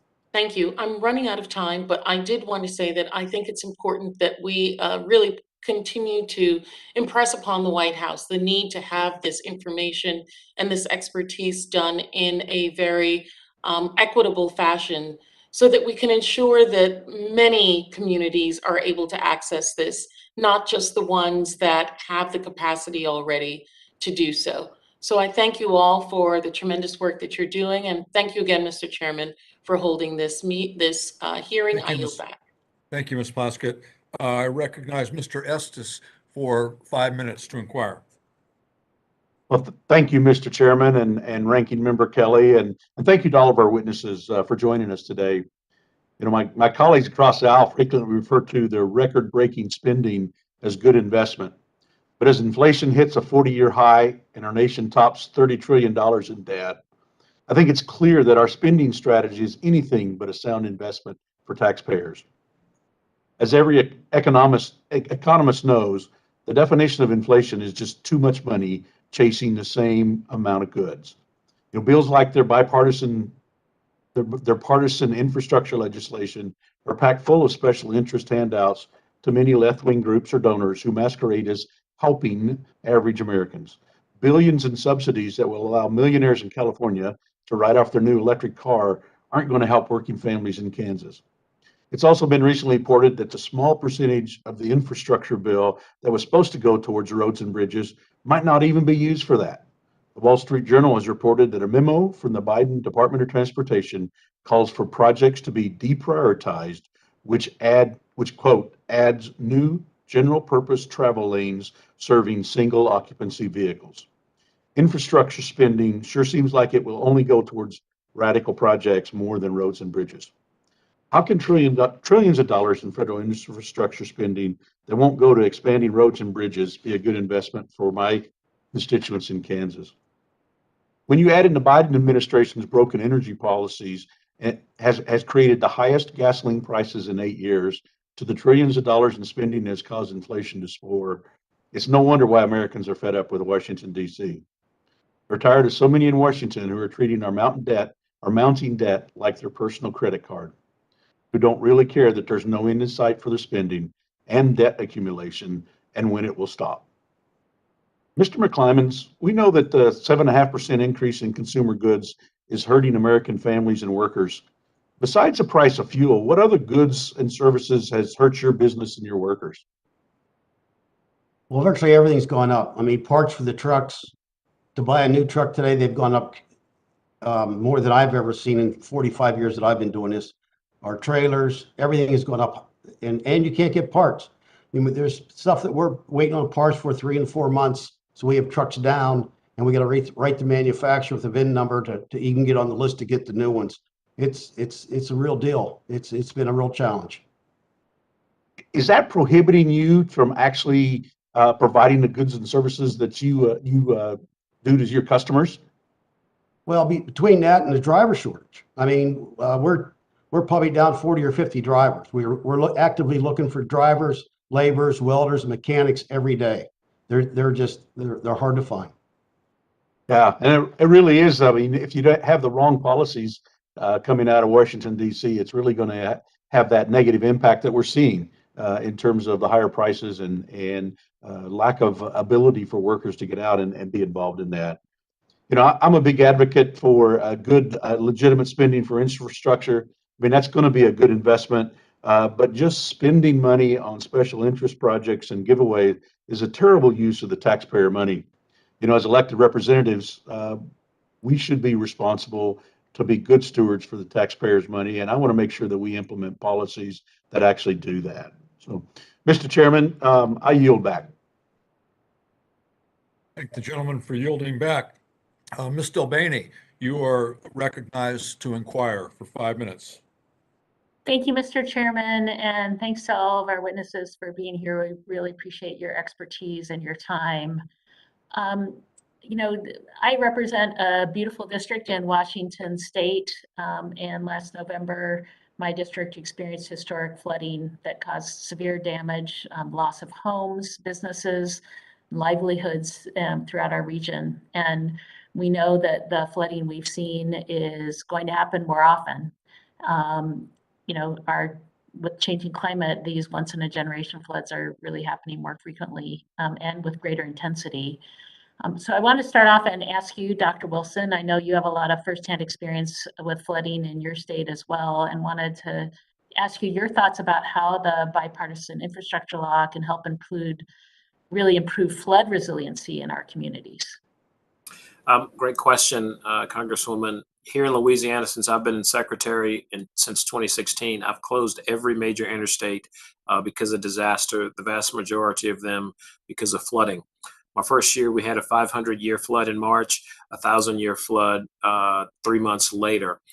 The investments in IIJA are going to actually follow a little bit of what the state's done, that we've invested $1.2 billion in a watershed initiative that's going to really deal with watershed management and resilience and mapping and modeling, so that local governing authorities can make the most informed science-based decision with regards to development, with regards to policies and procedures for how they permit developments in their communities. These dollars are going to continue the work of that one-time investment of $1.2 billion by creating a program within our formula funds, as well as providing some discretionary opportunities to address the areas that I know are going to be repeat events just in a 6-inch rain. We can have a 4 or 5 hour rain event here in Louisiana, and there are segments on my interstate that I know are going to flood.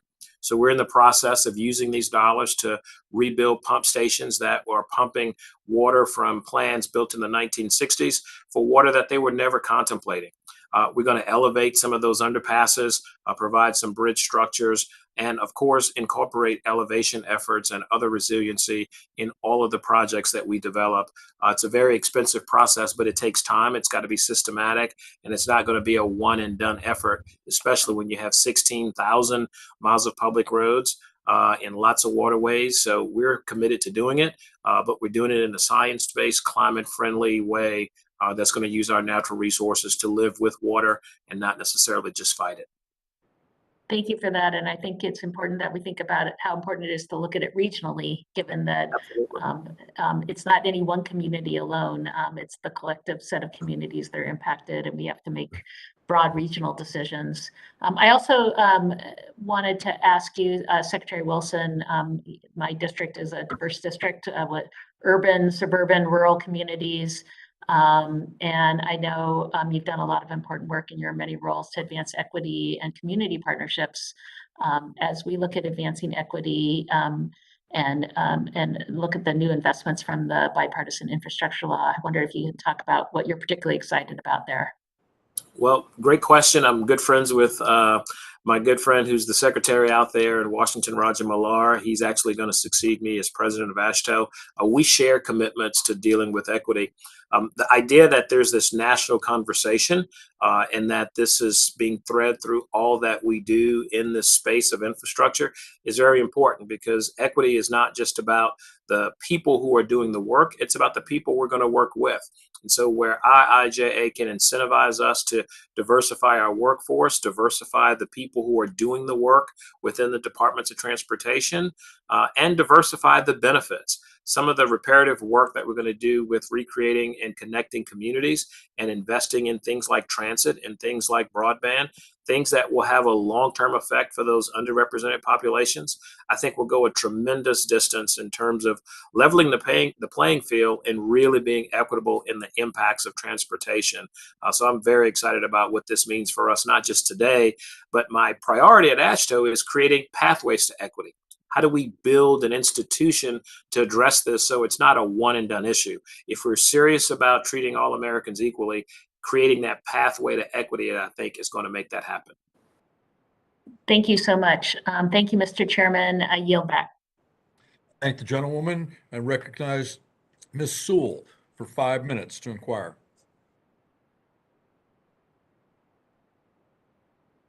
You have to unmute. Terry, you have to unmute.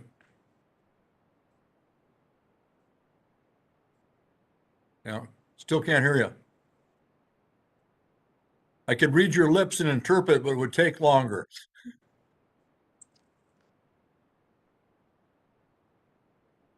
Want me to come back to you? Okay. We'll come back to Ms. Sewell. We'll go to Mr. Kildee for 5 minutes. Thank you, Mr. Chairman, again, for inviting me to participate in this important hearing and for having Dr. Mona Hanna-Attisha testify today.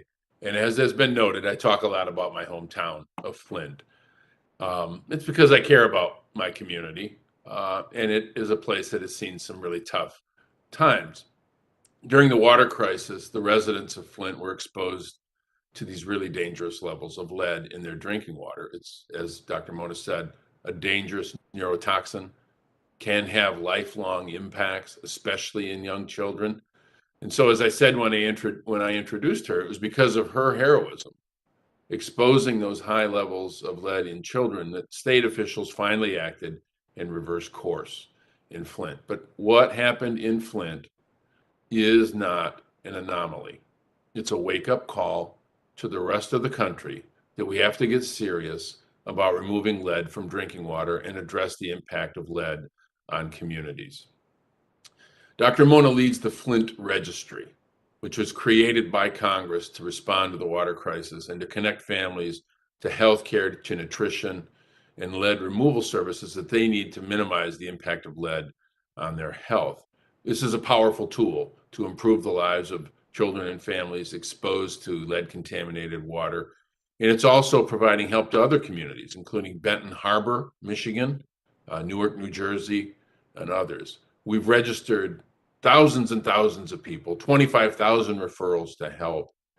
And so to ensure that we can continue this work, I've reintroduced the Flint Registry Reauthorization Act, bipartisan, like this legislation, like the infrastructure bill. It's bipartisan legislation to continue this work for the next decade. So I'd like to ask Dr. Mona, can you just briefly talk about how the Flint Registry has helped to mitigate the impact of lead exposure, which is obviously exacerbated by the fact that there are still so many lead pipes out there, and how the registry serves as a model for other communities that are trying to become lead-free?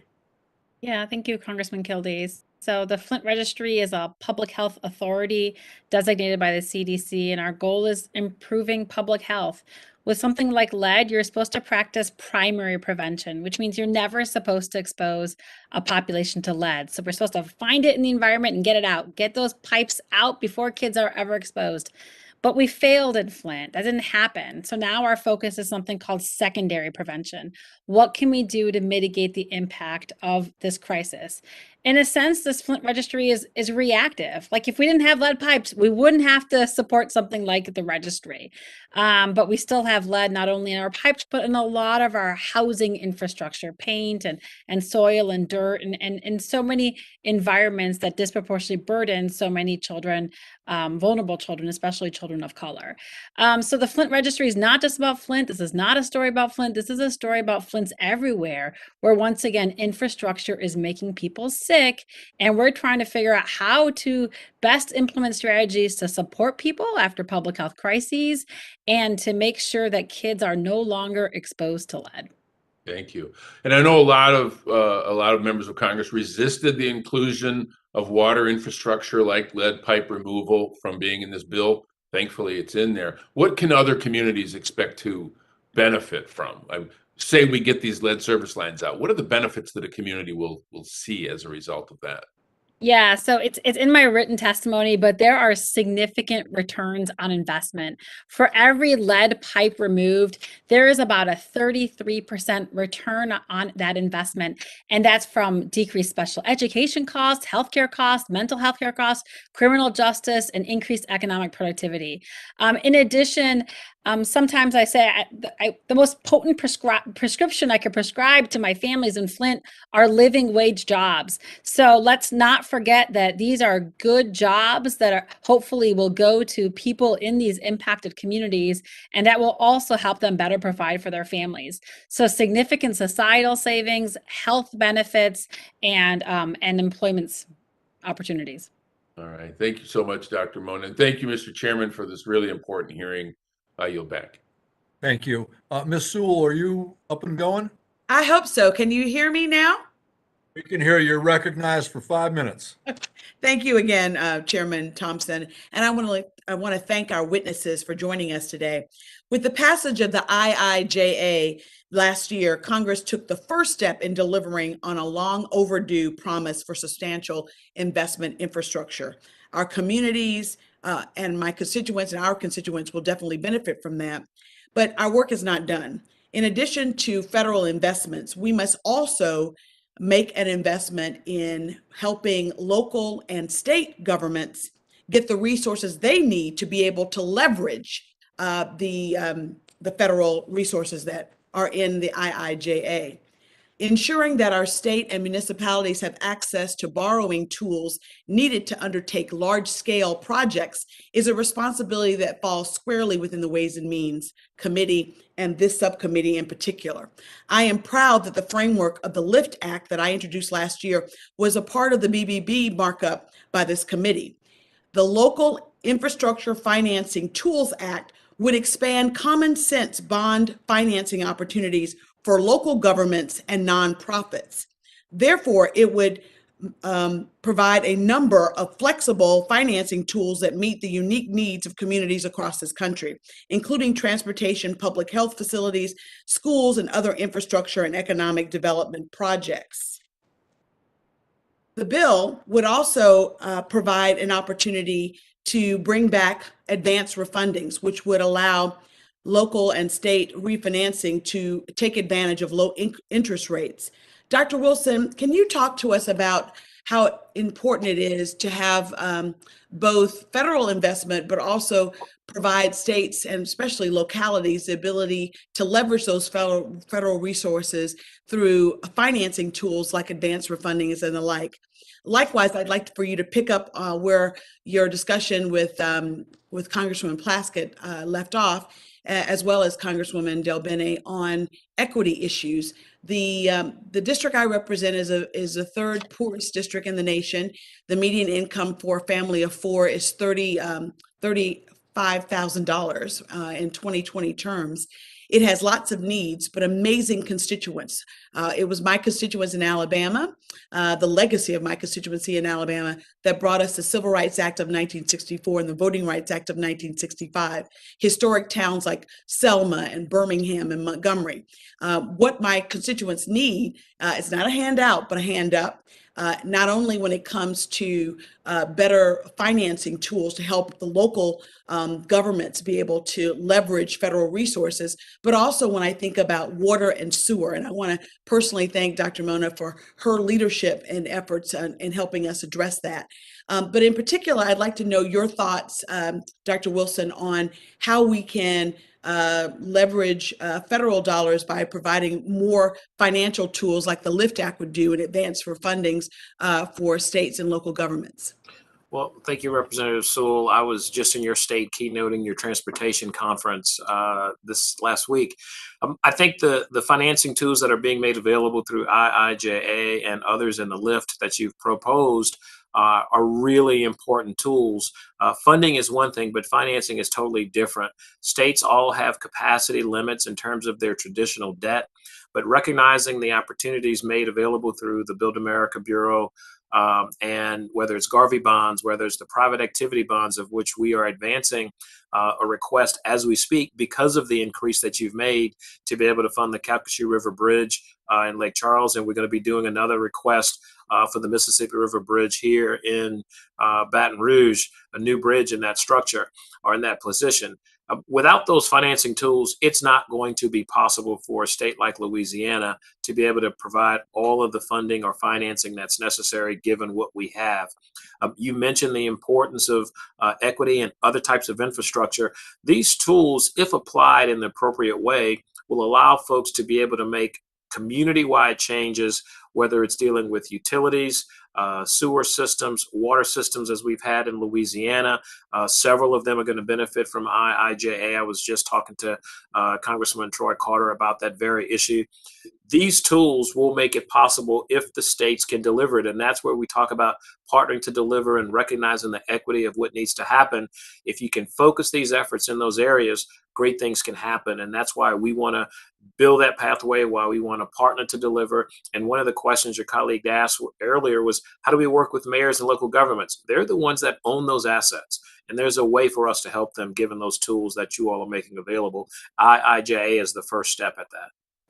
Very good. Well, in closing, I just want to say, Mr. Chairman, the LIFT Act was a part of BBB, and as we know, BBB did not get passed. But nevertheless, I hope that this committee, along with the broader Ways and Means Committee as a whole, really take up the fact that these amazing tools, we need to give more tools in the toolkit for borrowing that will help local governments and states leverage these great resources that the federal government is providing. Thank you. I thank the gentlewoman. Mr. Schmucker, you're recognized for 5 minutes to inquire. Thank you, Mr. Chairman, Ranking Member Kelly, for holding this hearing today. I do believe as well, as many of the speakers today, many of the members have said that what we talked about, infrastructure, is important. It's a foundation of a strong economy. It's a core function of government. We need clean water for our residents. We need good highways and bridges, rails, airports. All of this is absolutely critical for a well-functioning economy, and it's a core function of government. So what I'm hearing today on this hearing, I can support. I did, however, vote against this bill, and basically two reasons. One, because of some of what was in the bill, and then secondly, because of the context. And someone brought, I think it was Ms. Moore, that brought up what we've come through with the pandemic. Absolutely devastating. And we did need to respond to that. I was very proud of us working in a bipartisan basis, first of all, to ensure that we had a vaccine in record time that has essentially defeated the pandemic. And then we provided through the CARES Act with almost unanimous bipartisan support funding that was very much needed for people who were impacted by the pandemic. That was necessary and was about the right amount. Where I think Democrats went off the rails and why I couldn't support this bill is they then loaded up with trillions of dollars in additional spending that was not an accurate response. It was not the response needed to the pandemic. Rather, it included a huge wish list of policies they've been looking to implement for some time, using this as an excuse to do so. and did it on the backs of future generations. At the least, we're going to have our kids and grandkids pay for this, at the least. And I think there's a very real risk to the future of the country in terms of our economy. You just simply can't spend money and print dollars that we don't have without having a severe impact. We've seen what happens to countries that spend more than they have and print dollars. It does not end well. So I couldn't support this bill in that context. It spends too much. Wall Street Journal said, it's been brought out before, less than 25% of this bill goes for what you're all talking about here today, which we all support. So that's why I couldn't spend the bill. And then there were a lot of handouts in this bill that were essentially political giveaways. For instance, the administration, the president, did an executive order on February 3rd that mandated that taxpayer-funded infrastructure projects paid with this bill, be done through project labor agreements and restricting 87% of the construction workforce from participating and working on these jobs. Now, how does that make any sense? How does it make any sense? In fact, Ms. Moore also talked about inflation. It didn't come from the pandemic. It came from the response to the pandemic. It came from the spending that we're seeing. And in the same way, restricting the funding to allow only union labor on these jobs will result in a price increase as well. Why would we not want to use the taxpayer dollars in the most efficient way possible? But instead, what we're seeing is Democrats giving their union cronies a handout here. That's what it is. I ran a non-union construction company. We don't have a lot of unions in my area for years. Very high safety record, very good use of taxpayer dollars when it was a government-funded program. In fact, there's a letter, Mr. Chairman, that I'd like to include for the record from Associated Builders and Contractors, if I may. Mr. Chairman, a letter. Without objection, such will be the order. Thank you. They talk about, in this letter of a study that says PLAs for federally and federally assisted construction projects increase the cost by as much as 20%. And it makes sense. If you're restricting supply, costs will go up. So why would we not want to use the taxpayers' dollars in the most efficient way possible? There's also a study by the RAND Corporation. And in this case, it looked at the effects of PLAs in the production of affordable housing.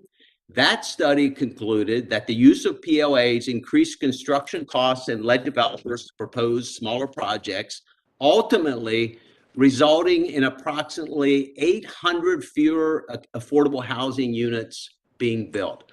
These are the kind of policies that are included in this bill. These are the kind of policies that Biden is requiring through his executive order, and it makes no sense whatsoever for the taxpayers. Thank you, Mr. Chairman. Gentleman's time has expired. I'll recognize Mr. Snyder to inquire for 5 minutes on the bipartisan infrastructure bill that we passed. Thank you, Mr. Chairman. I want to thank you first for holding this hearing and second for allowing me to join you. I was very proud when we passed the Infrastructure Investment and Jobs Act last fall. Proud to vote for it, proud to see it signed by the president, and proud to see the effects it's having in our communities. I want to thank our witnesses today for sharing your expertise and experiences. I think it's incumbent on our committee to demonstrate to the American people all of the benefits and dividends we will see through this new law and what is the biggest federal investment in infrastructure since the Eisenhower Highway program. And Mr. Chairman, as you noted, this is a bipartisan bill. 13 of our House Republican colleagues voted for the bill, 19 Senate Republicans, 38% of the Republicans in the Senate voted for this bill. I would call that fairly bipartisan.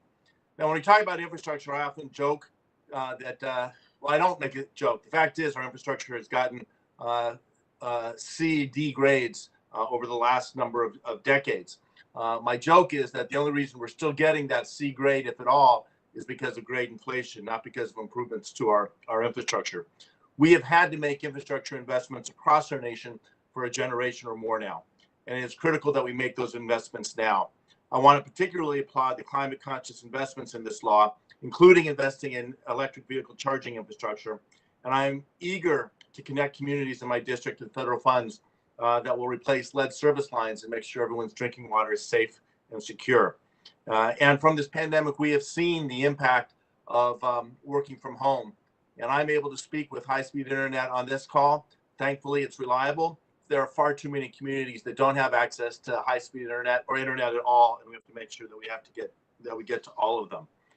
Mr. Chairman, I also want to touch on, there's been a lot of talk about this canard that only 10% of the infrastructure is going, 10% of the bill is going to infrastructure. And I want to quote an article from the Washington Post, Glenn Kessler on November 9th, evaluating the claim, and he concludes with the following. No matter how you slice it, the claim that the infrastructure bill is only 11% real infrastructure is simply false. More than 1/3 of the bill would qualify as infrastructure on the standards used by Trump during his presidency, but many more elements could be considered infrastructure, bringing the percentage as high as 80%, end quote. And he goes on to give the claim of only 11% infrastructure for Pinocchio's, its most critical rating of disingenuity, I suppose. And I want to emphasize, this is from Ernst & Young, or EY, the accounting firm's assessment of the bill. 110 billion goes to roads and bridges, 39 billion to public transit, 66 billion to railways, 73 billion to our power grids, 7.5 billion for electric vehicle infrastructure we talked about, another 7.5 billion for electric buses, ferries, 42 billion for airports and waterways and inland seaways, 50 billion for resiliency and climate change, 55 billion for drinking water, $65 billion for broadband internet. These are all things that are critical to our infrastructure, critical to our future, investing in our kids, investing in our future, and making sure this nation continues to lead for the long term. And with a little bit of time I have left, if I could turn to you, Mr. Lee, could you perhaps give your perspective on how much of this bill is going to real infrastructure, quote unquote, and what impact it's going to have for our future? Thank you for the question, Congressman. Brookings Institution recently did an analysis on this as well, as you quoted Washington Post. We're looking at 70% of the entire bill going to hard infrastructure on transportation assets, 12% to energy, 6.6% to broadband, 3.2% to water, and 3% to watershed and coastline improvements. So that's over 90% of the dollars going to hard infrastructure. I would also like to point out that one of the key asks from AASHTO to Congress for IIJA was to increase flexibility, reduce program burdens, and improve project delivery. There is the effort to improve the environmental review and permitting process by including one federal decision to allow for interagency coordination, concurrent, not sequential reviews, get the major projects reviewed in 2-year timeline, improve state, federal oversight and stewardship and coordination as well. So we believe there are a lot of elements there to protect the environment, but speed up the process to really deliver on the benefits of the IIJA. Great, thank you. And as my time closes, let me just quote Daniel Patrick Moynihan. And I hold my colleagues on both sides of the aisle on this committee in the highest regard. It is a great privilege to work with them and try to do what is in the best interest of our country. And I know that we may have different perspectives and experiences, but as Daniel Patrick Moynihan said, everyone is entitled to their own opinions, but not their own facts. And the facts are that this bill invests in our country. It's far more than what is being claimed by the other side. We should work together and make sure that those investments are put to the best possible use. And with that, I yield back. Thank you, Mr. Snyder, and thank you, Dr. Wilson, for laying bare the facts as to how this money is spent. And it was unfortunate that there was so much misdirection in regard to the distribution of the funding and the fact that it was a bipartisan bill, although all Republicans didn't vote for it. It was a bipartisan bill. I want to really thank the witnesses. You did a wonderful job. Thank you very much for taking your time to be with us today to lay out how important this bill is to America today and in the future. Please be advised that members have 2 weeks to submit written questions to be answered later in writing. Those questions and your answers will be made part of the formal record. With that, our subcommittee stands adjourned. Thank you very much and be safe.